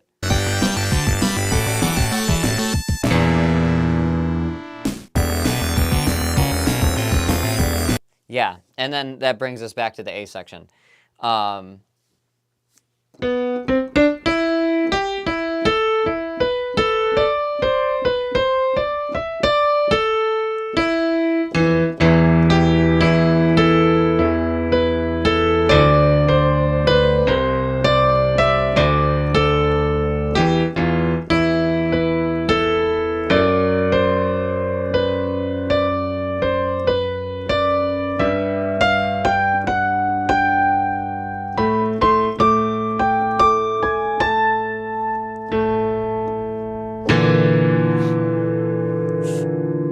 I love that. It has this big, like, triumphant kind of rise, and then it just hits you with this crunch. And then now we're back to... now we're back to that. Like, I love the composition of the song. What's mostly happening through that other melody... it does that same E sus4 thing.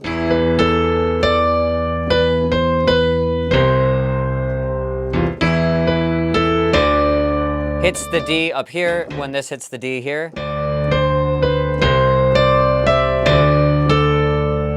Draws a D5 when it hits the D here. So it's all really simple melodies around the chords. It's just that they follow around the way that the chords move in like an engaging way.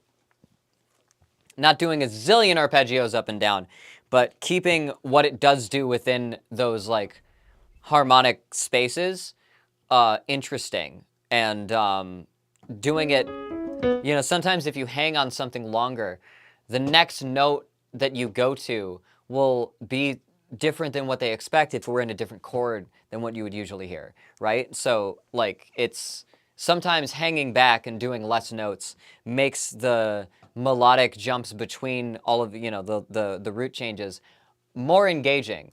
Especially if you have a, like, super fast, like, rhythm and bass section under it, doing some crazy, like, Cliff Burton shit.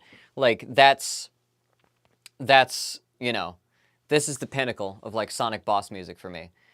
The final boss of Sonic 3, I don't even really remember the final boss theme from Sonic and Knuckles, but I love this one.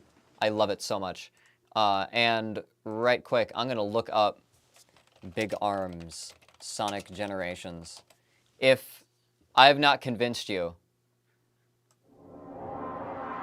this is the version from Generations.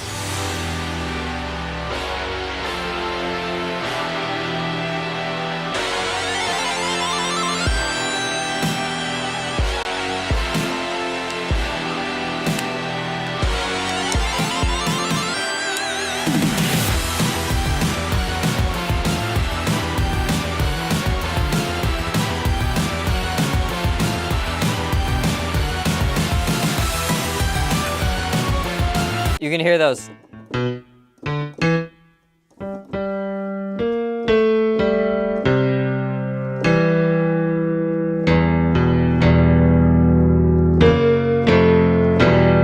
Yeah, those. It's just putting the,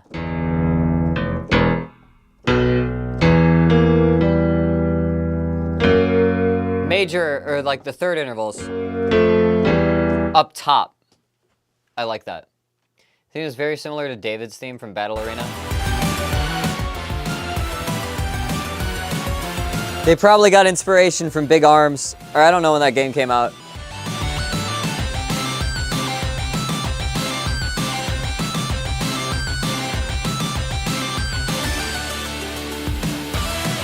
Jun Sonoe on guitar.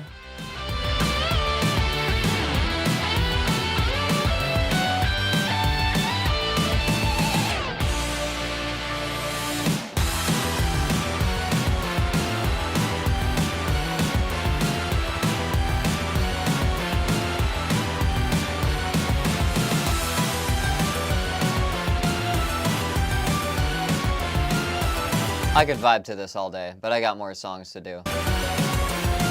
But yeah, as simple as it is effective. And if I were to give this a rating, even though this is my bias, this is a 5 out of 5 for me. I love it. Every aspect of this song is like up my alley, you know? Like, I love bass lines that just have that. I love the rhythm that they went with. I love how metal the rhythm track is, but how, you know, big and like cinematic and foreboding the melodies up top are. Even though they're all composed, the whole thing is composed in a way that you would expect metal to be, right? Like, this is a metal track. I at the start of this, I called this the Master of Puppets of Sonic boss music, because it just has that same like vibe to me, and it's great. This was the peak of Sonic boss music. Live and learn and open your heart, come close. What I'm made of comes close, but this is it for me. That's the Big Arms theme from Sonic 3. What a stupid name for a boss. What a stupid name for the best Sonic boss. That's why they just label it Final Boss Music. Because Big Arms.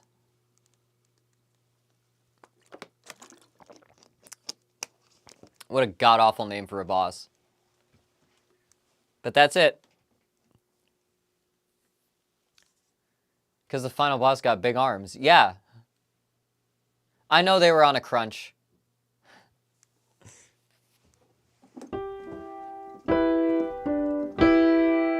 Alright, let's do a couple more. I could probably get the other two out of the way. If anybody suggested anything else, let me see. Sonic Rush. Oh man, we just did a Sonic one.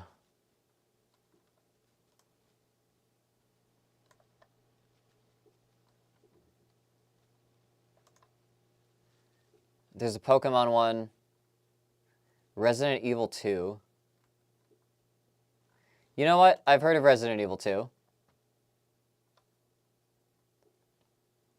I trust that this will be interesting. I've heard that their boss music isn't super... Let's see. I'll add it to the roster. I'm going to pick like 2 more.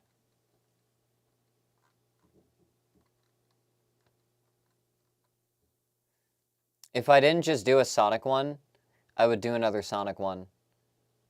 Because I don't actually remember this song. Yeah, no, TB is a banger. How complex is it? Let me just taste this.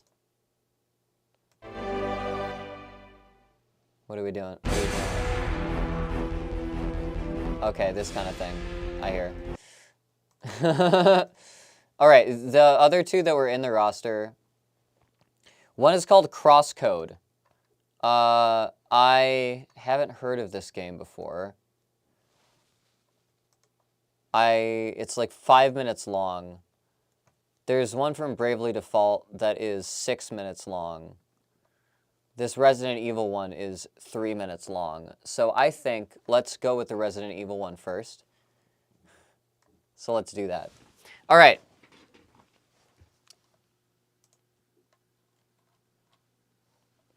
So Saigen in the chat suggested TB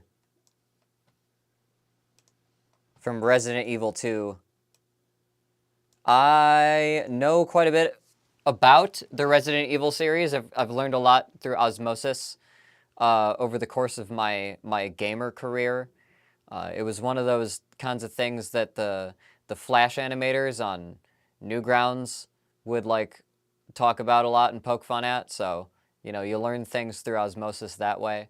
Learn things through other, you know, PlayStation kids that that you would talk to when you're just like a, you know, like a Galo kid and you don't really play any other games besides COD and Halo, right?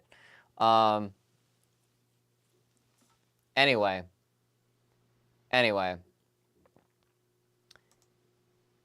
I'll see if I remember this one. I probably don't. I probably haven't heard much of the actual music from Resident Evil 2. So I'm going to listen through to this once through for vibes and then again for analysis. Let's go.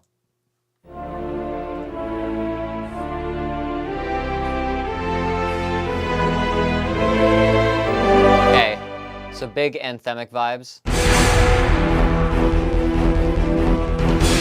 We got like a synth bass, like a synth ARP bass going. This quality is... When was this uploaded? 14 years ago?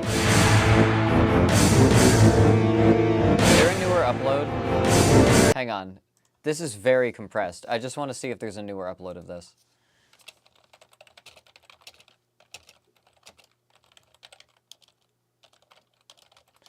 Because it's harder to hear through the distortion. 2009 TB extended. Complete OST.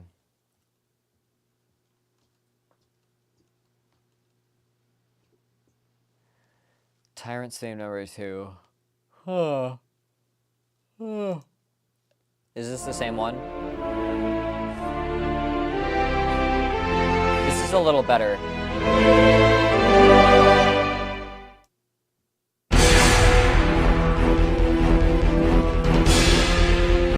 Okay, this one's a little bit clearer. It's still pretty crunchy, but...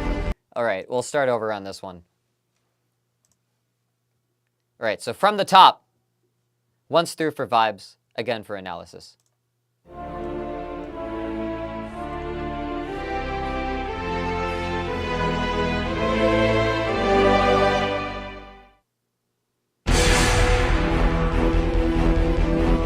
Okay. So big, like, fluttery kind of string runs, big long brass notes, and this synth pedal bass.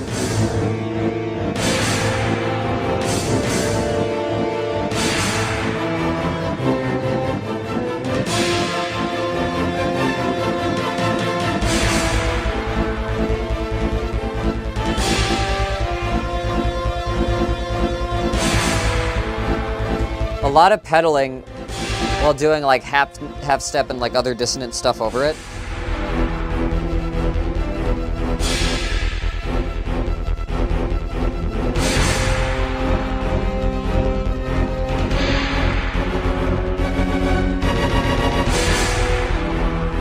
Yeah. We're just making those big haunting intervals out of the chords while doing something like really tense and kind of growly, kind of rumbly in the bass and with the rest of the surrounding instruments. And we rise. No, we're done rising. We're in a different part now. Okay.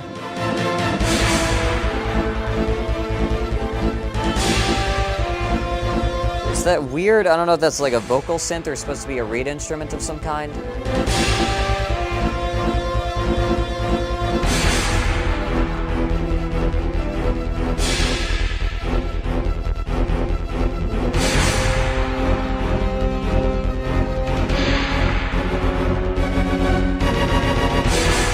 Okay, yeah.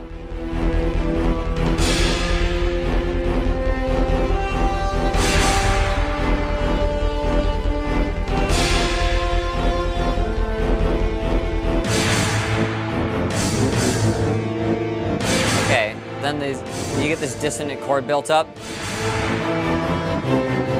And then once it enters into another bar and feels like it's going to keep building, but it just sort of lands there and then does its own separate section. I see. Nearing the end.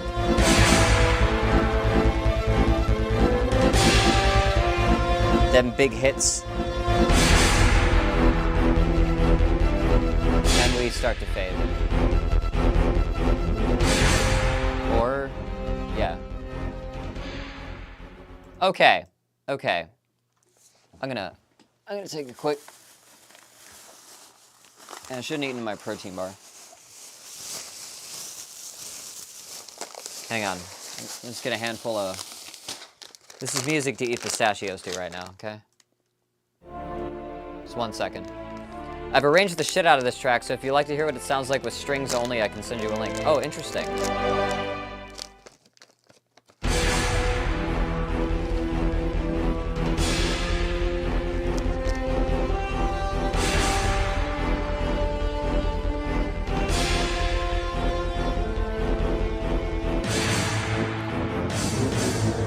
Man.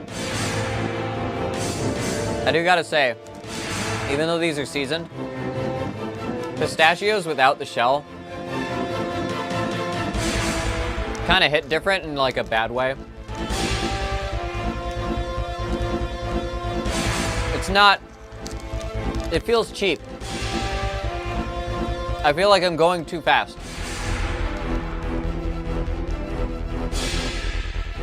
But they're like addictive. There is something about the flavor. It comes on strong all at once, and then fades. You need more. But now you don't have to expend the effort to get it.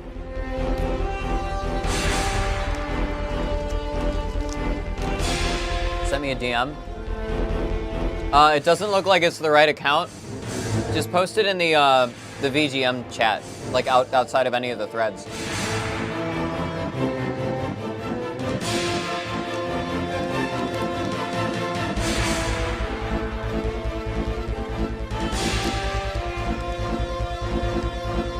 Okay.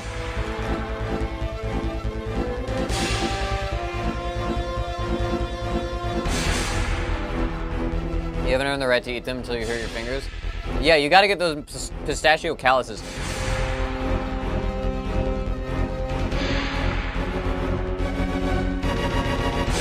Like a napkin. We're back. Like one more handful.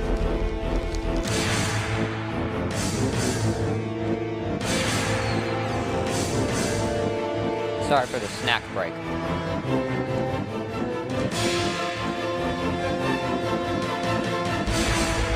Just feeling the weakness set in. Need some potent sources of protein. All right. the pinnacle of society today, that you don't need to shuck a pistachio to eat pistachios. It may even be bad for you to eat too many pistachios that fast. What is interesting about the percussion are the crash cymbals. Intentionally pitch them down an octave to give it an ominous dark sound. Yeah, I think that would help. Like, whoa.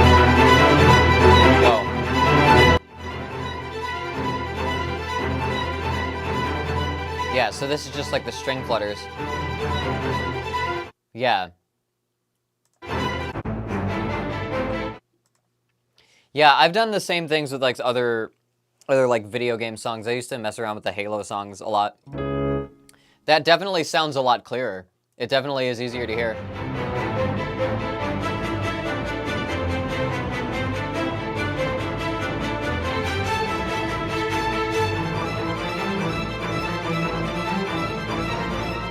So the strings sound very busy.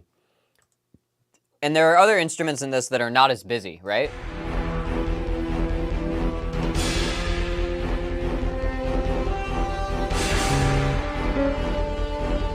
What key are we in? It's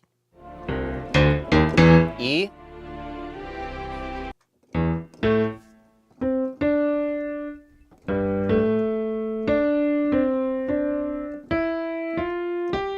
Okay.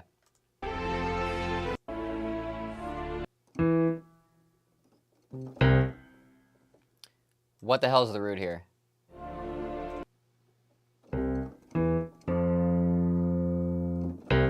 Oh, I actually think it's that.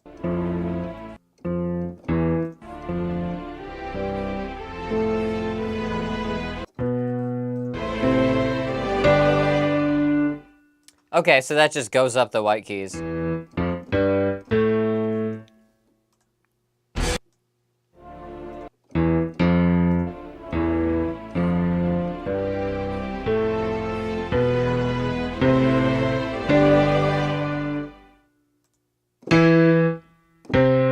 Sounds like we should be landing on C. Or E? E. We're in E.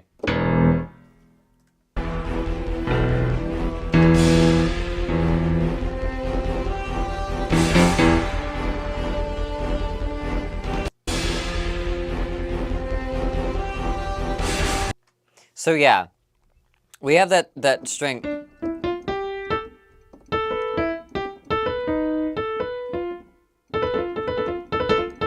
That kind of thing. Like that sort of, those layers and stuff in the background that are fluttering like that.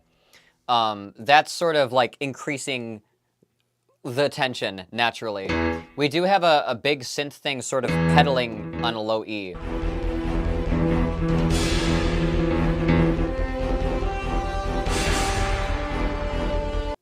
And the strings and the bass are also doing the same sort of,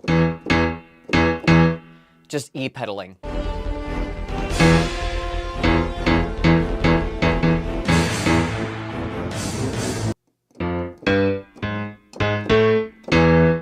So we jump up a fourth.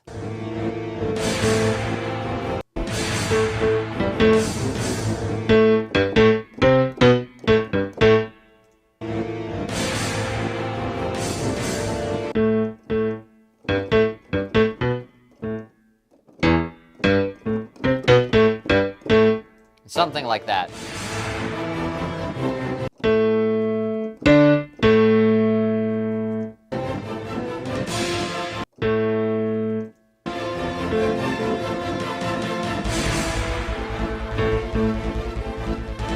The bass is really only returning to that E.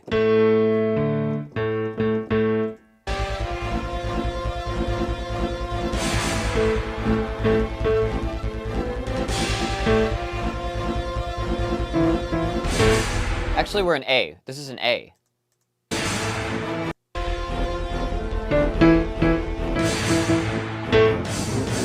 Okay, so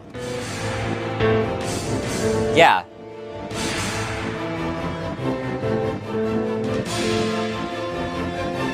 Spiccato violins are doing an E, G, A, B.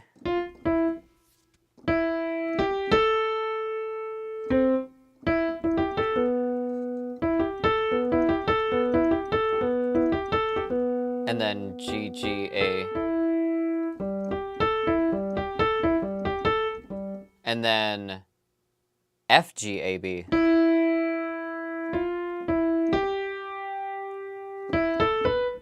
No, wait. Within the same octave.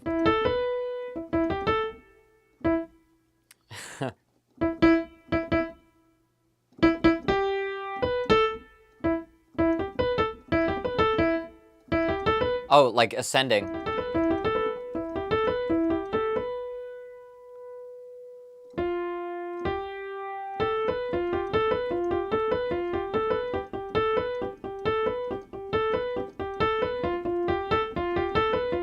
Okay, so it's just like a... So it's just moving the root up each time.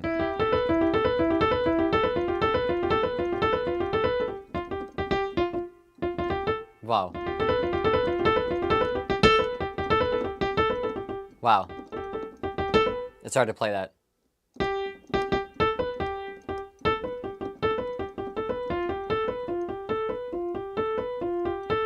Right.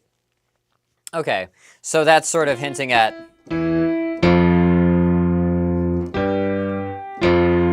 a kind of thing going on, like, motion-wise. Which is what everything seems to be doing.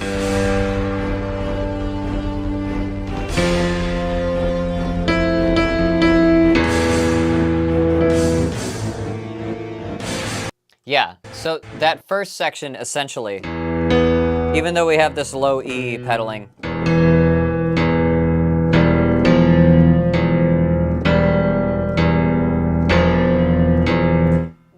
it's doing something similar where it starts on the 1, but instead of going chromatically up and down like the last song did,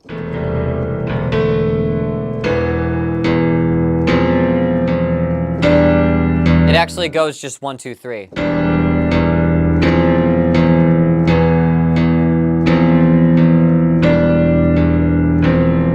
And we're sort of getting that whole harmonic texture with those root chords above just that low dwelling E. And then it goes to the B section, which we go to A.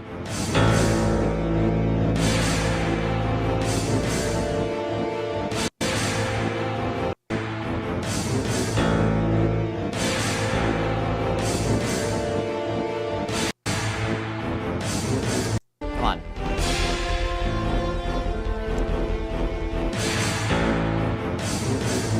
Okay, that's where it happens.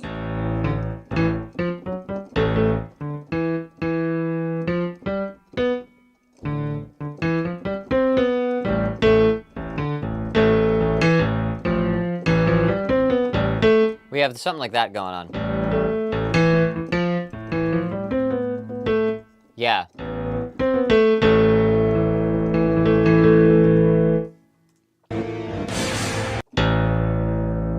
And now we have this rising part here. And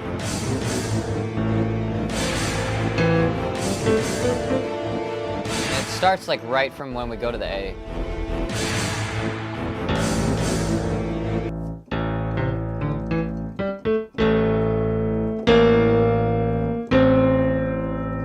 Is it doing that or is it just going chromatically?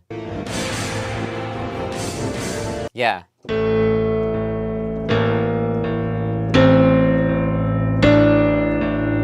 Yeah, so we have this little, from A, kind of Phrygian walk up.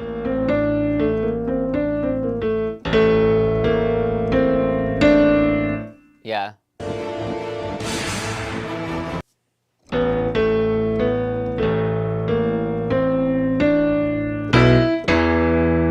And then we just step back into E.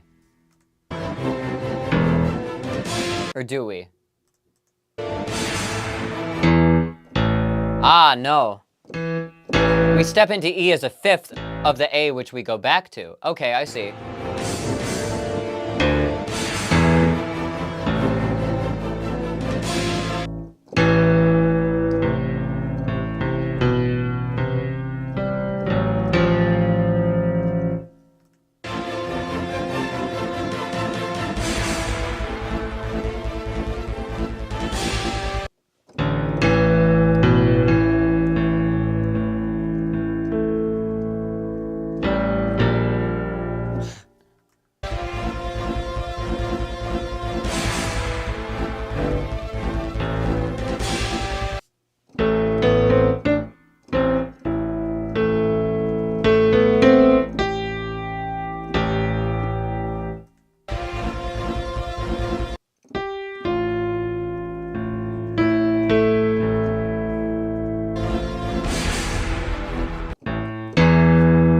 then we go back to E.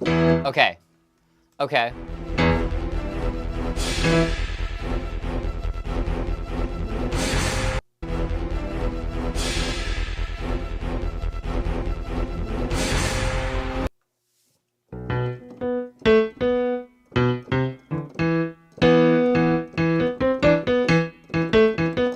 There's a little bit of that going on between the strings.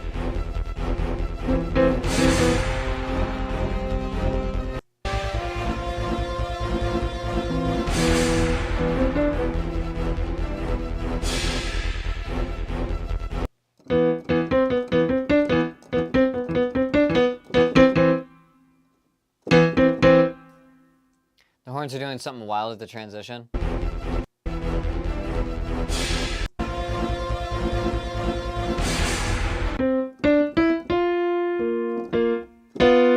What are they doing?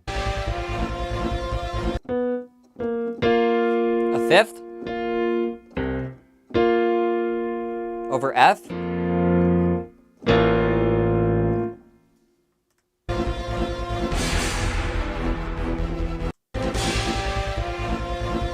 Or over A? Oh, the first transition. Which one?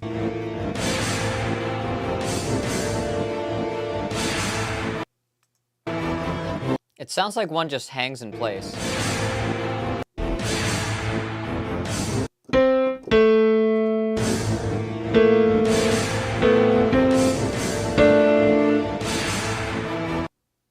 So we have like a kind of thing. Click the image I linked on Discord. Let me see. Yeah, that's what I played.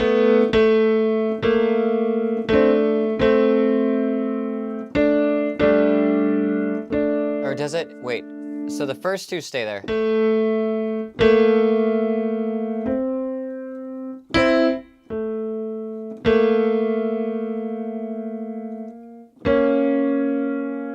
Okay, yeah, and then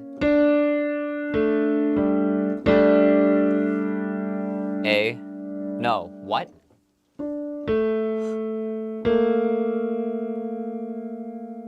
Oh, that's the A from the beginning. Okay, yeah.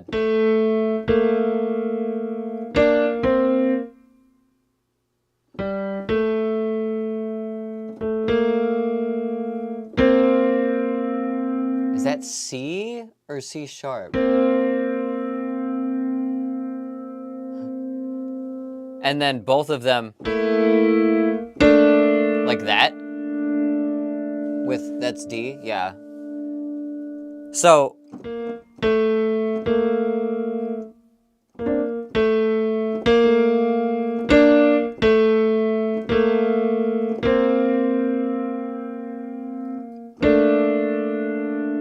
like that?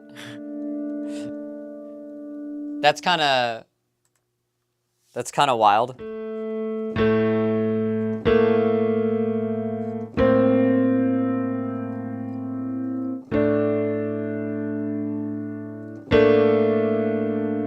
Yeah, that's a flat 9 sus4. Okay.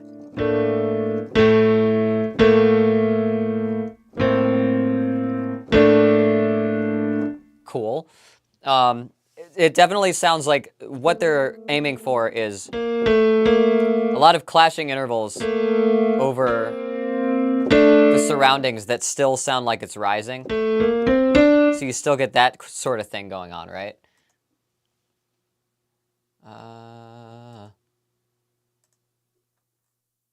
Yeah.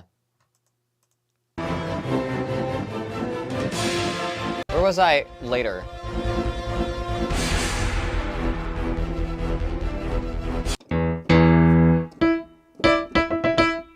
You can hear some of those, like, string stabs in the back.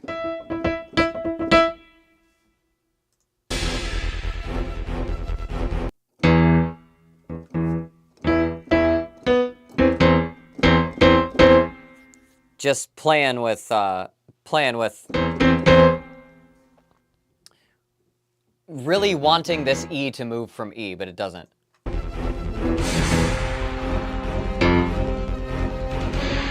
except here.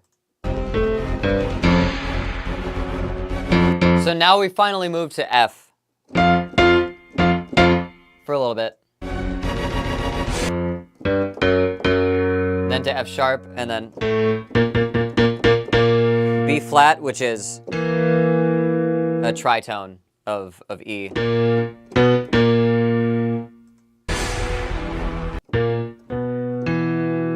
And then we go back to E.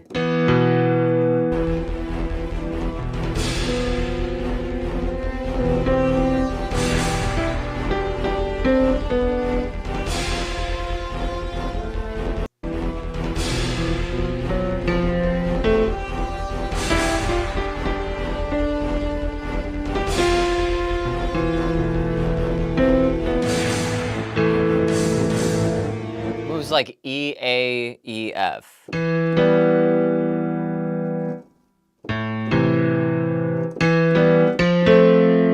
Yeah, so we do get that one little, like, bit of that at the end, which it feels like it's always trying to imply that that's there, right?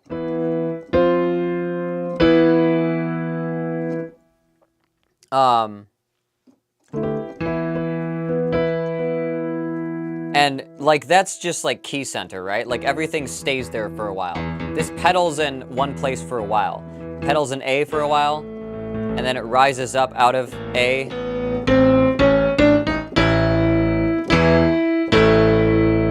Just to go right back to A. Pedal that for a while.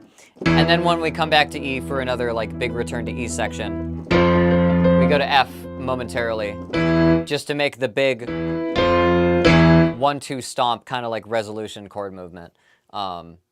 Big, powerful, if you just go like 1/2 step really intently, it just sounds threatening, you know, like Jaws.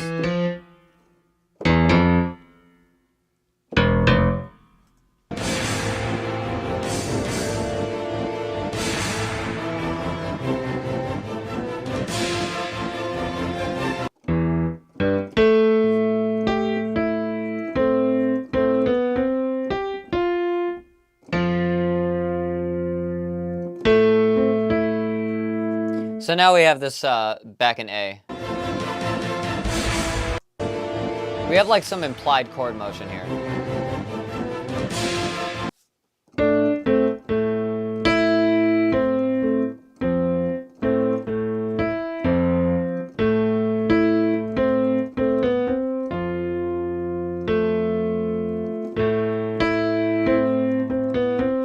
Yeah.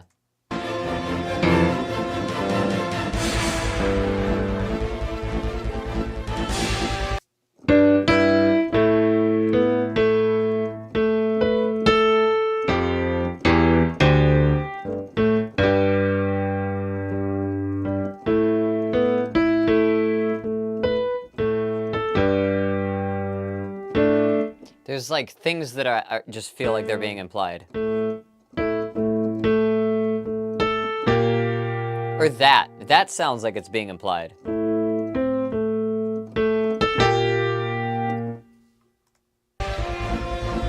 I think it is kind of there. It's just hard to make out with those roots never changing in each key center, right?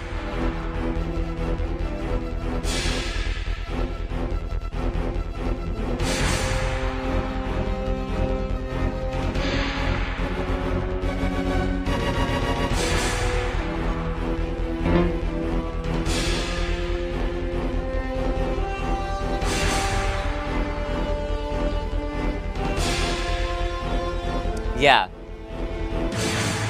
And that's pretty much the whole thing to this song.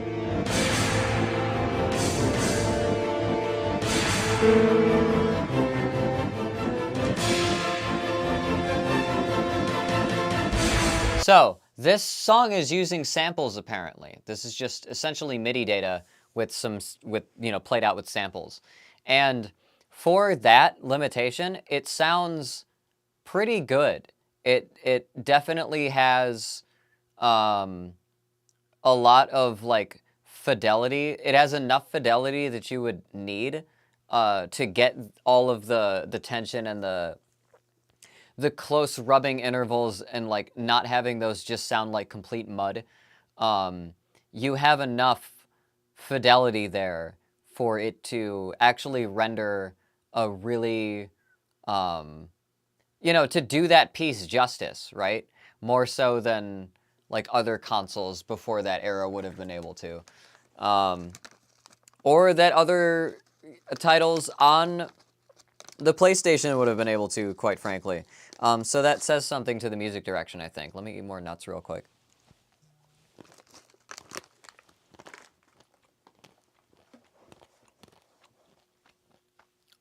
Ah, yes.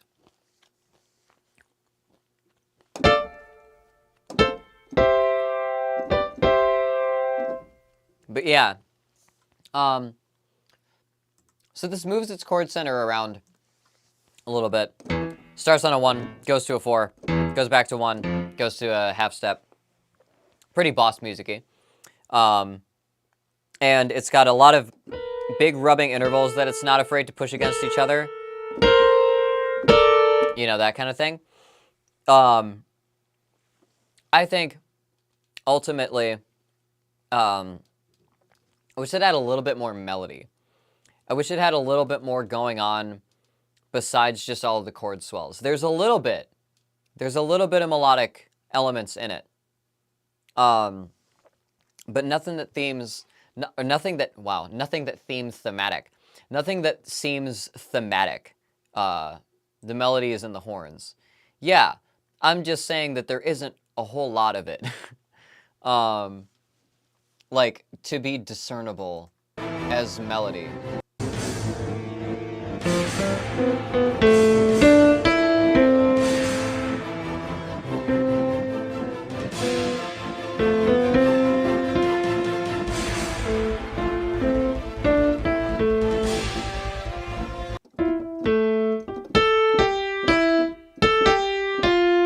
Yeah, it seems more like a texture than a melody in and of itself to me, just because of how it starts and stops. It doesn't have a lot of, like, meaningful, or not meaningful, but like intentional...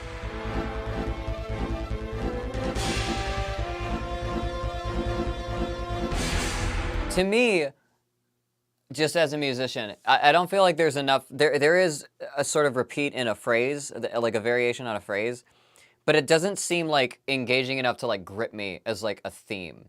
It's kind of hard to remember. Dun, dun, dun, dun, dun. Like, what note does that go to? Like, you know, it's less... It's a little headier than like a big... Like, I just wish there was more melody than that, essentially. Melody starts from the first note.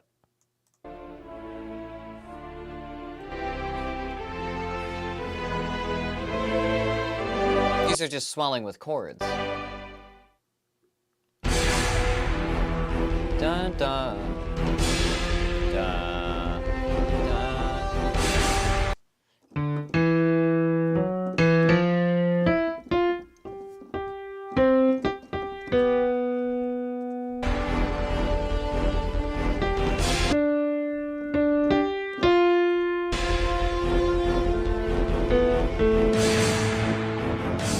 Yeah. It's, where, like, this is an interesting thing, because whereas this is staying on E, it doesn't have to, like, move its root. And whereas this one is doing a similar thing where the melody is sort of following the scale as it would change through these different harmonics, this one is kind of dancing around... This one has to kind of root itself to E, and the changing of the harmonics are not... Oh my god, Queen Snarf! Managed to get myself away from Tears of the Kingdom. Oh, how goes the boss music? Anything get the certified K stamp of approval? There was one that I was reviewing, Big Arms, is the one I did before this. And I did the one from Breath of the Wild. I did the Calamity Ganon one from Breath of the Wild. And thank you so much for the subscription, by the way. 16 months. Damn.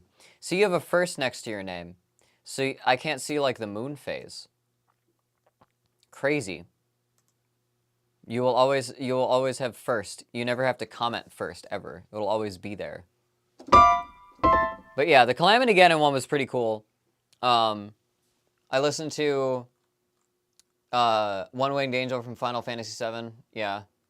That one was okay. It's all right. It's pretty good. Now we're listening through Resident Evil 2 TB. And my general vibe that I'm getting from this is it's very foreboding, very threatening, very tense.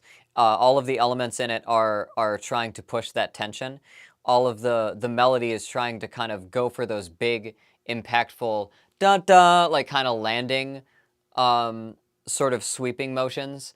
Just trying to be really dramatic. Trying to be really, really, not as disorienting as the Final Fantasy VII one, but definitely trying to get in your head a little bit. It's trying to get you on edge. But I think in general, harmonically, compositionally, I think,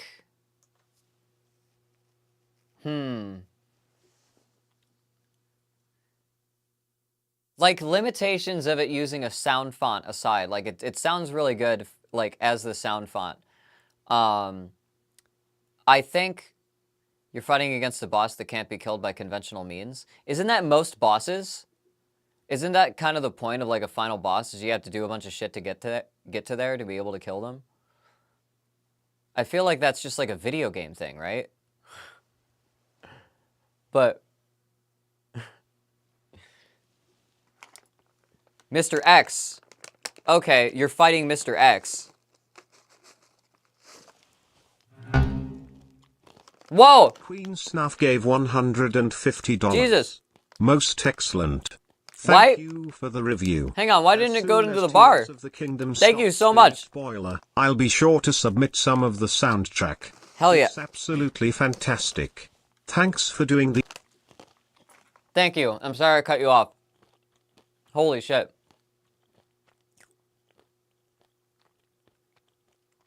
This is when you actually can't kill compared to other bosses unless you get a rocket launcher drop for you? Yeah.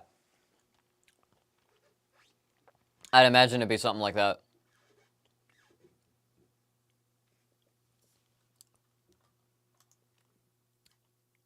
But yeah, this, I'm trying to figure out a rating for this.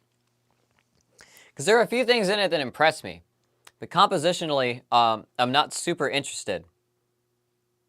It's a little muddy. I wish that E in the bass moved. I wish it wasn't pedaling the whole time.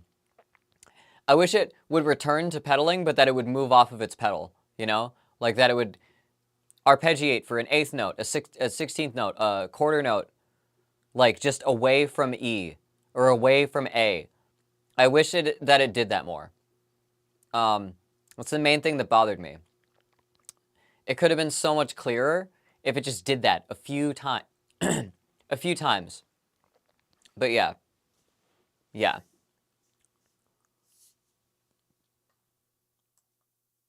I'm gonna give it a 3. I'm gonna give it a 3 out of 5. It's really well done for the time.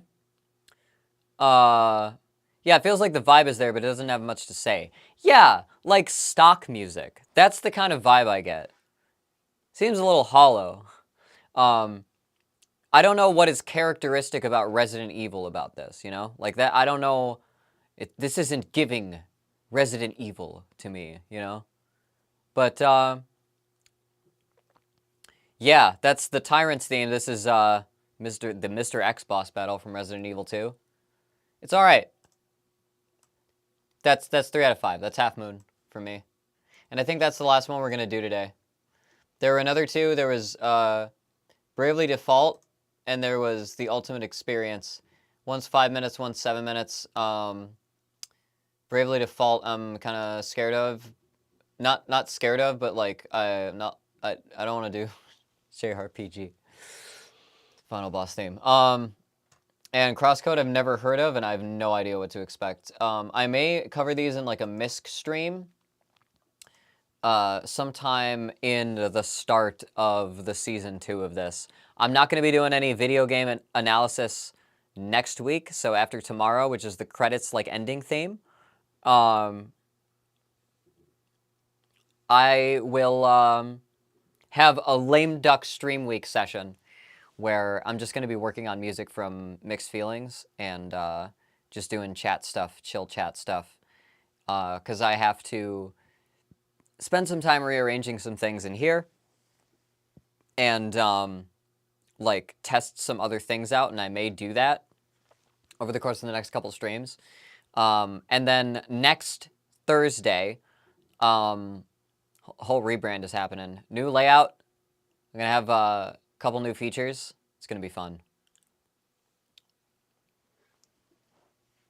But yeah.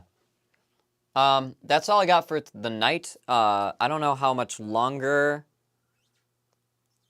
I have to stream in general.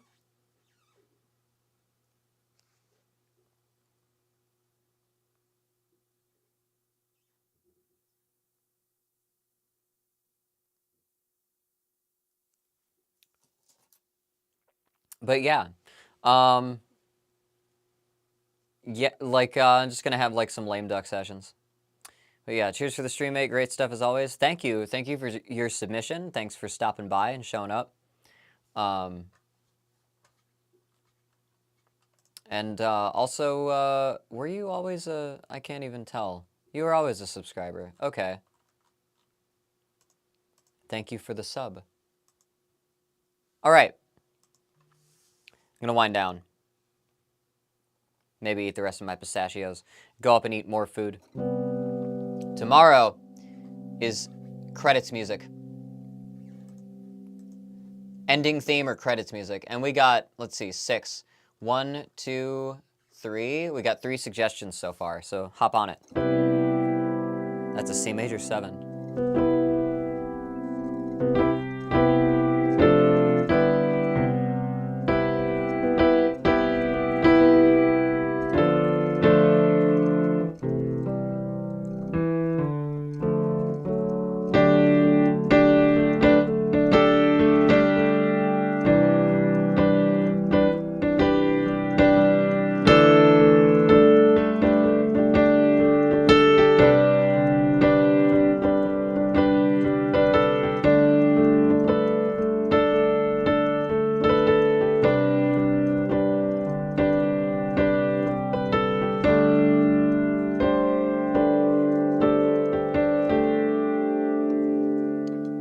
Take you to the card.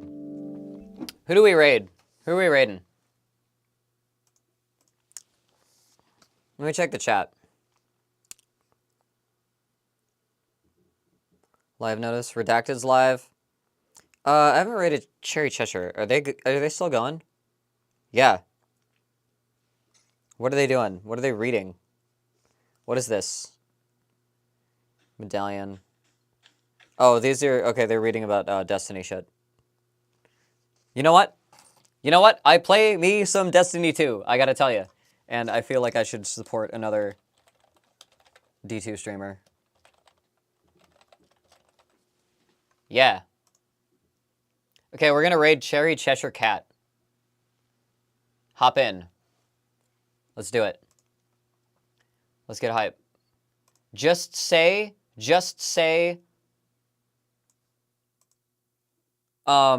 I don't know. Just say orb. No, don't say that. Don't say orb. Say something.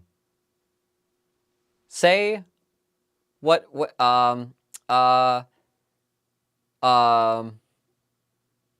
just say hello. Just say hello with an exclamation point. Do that. All right, we're raiding.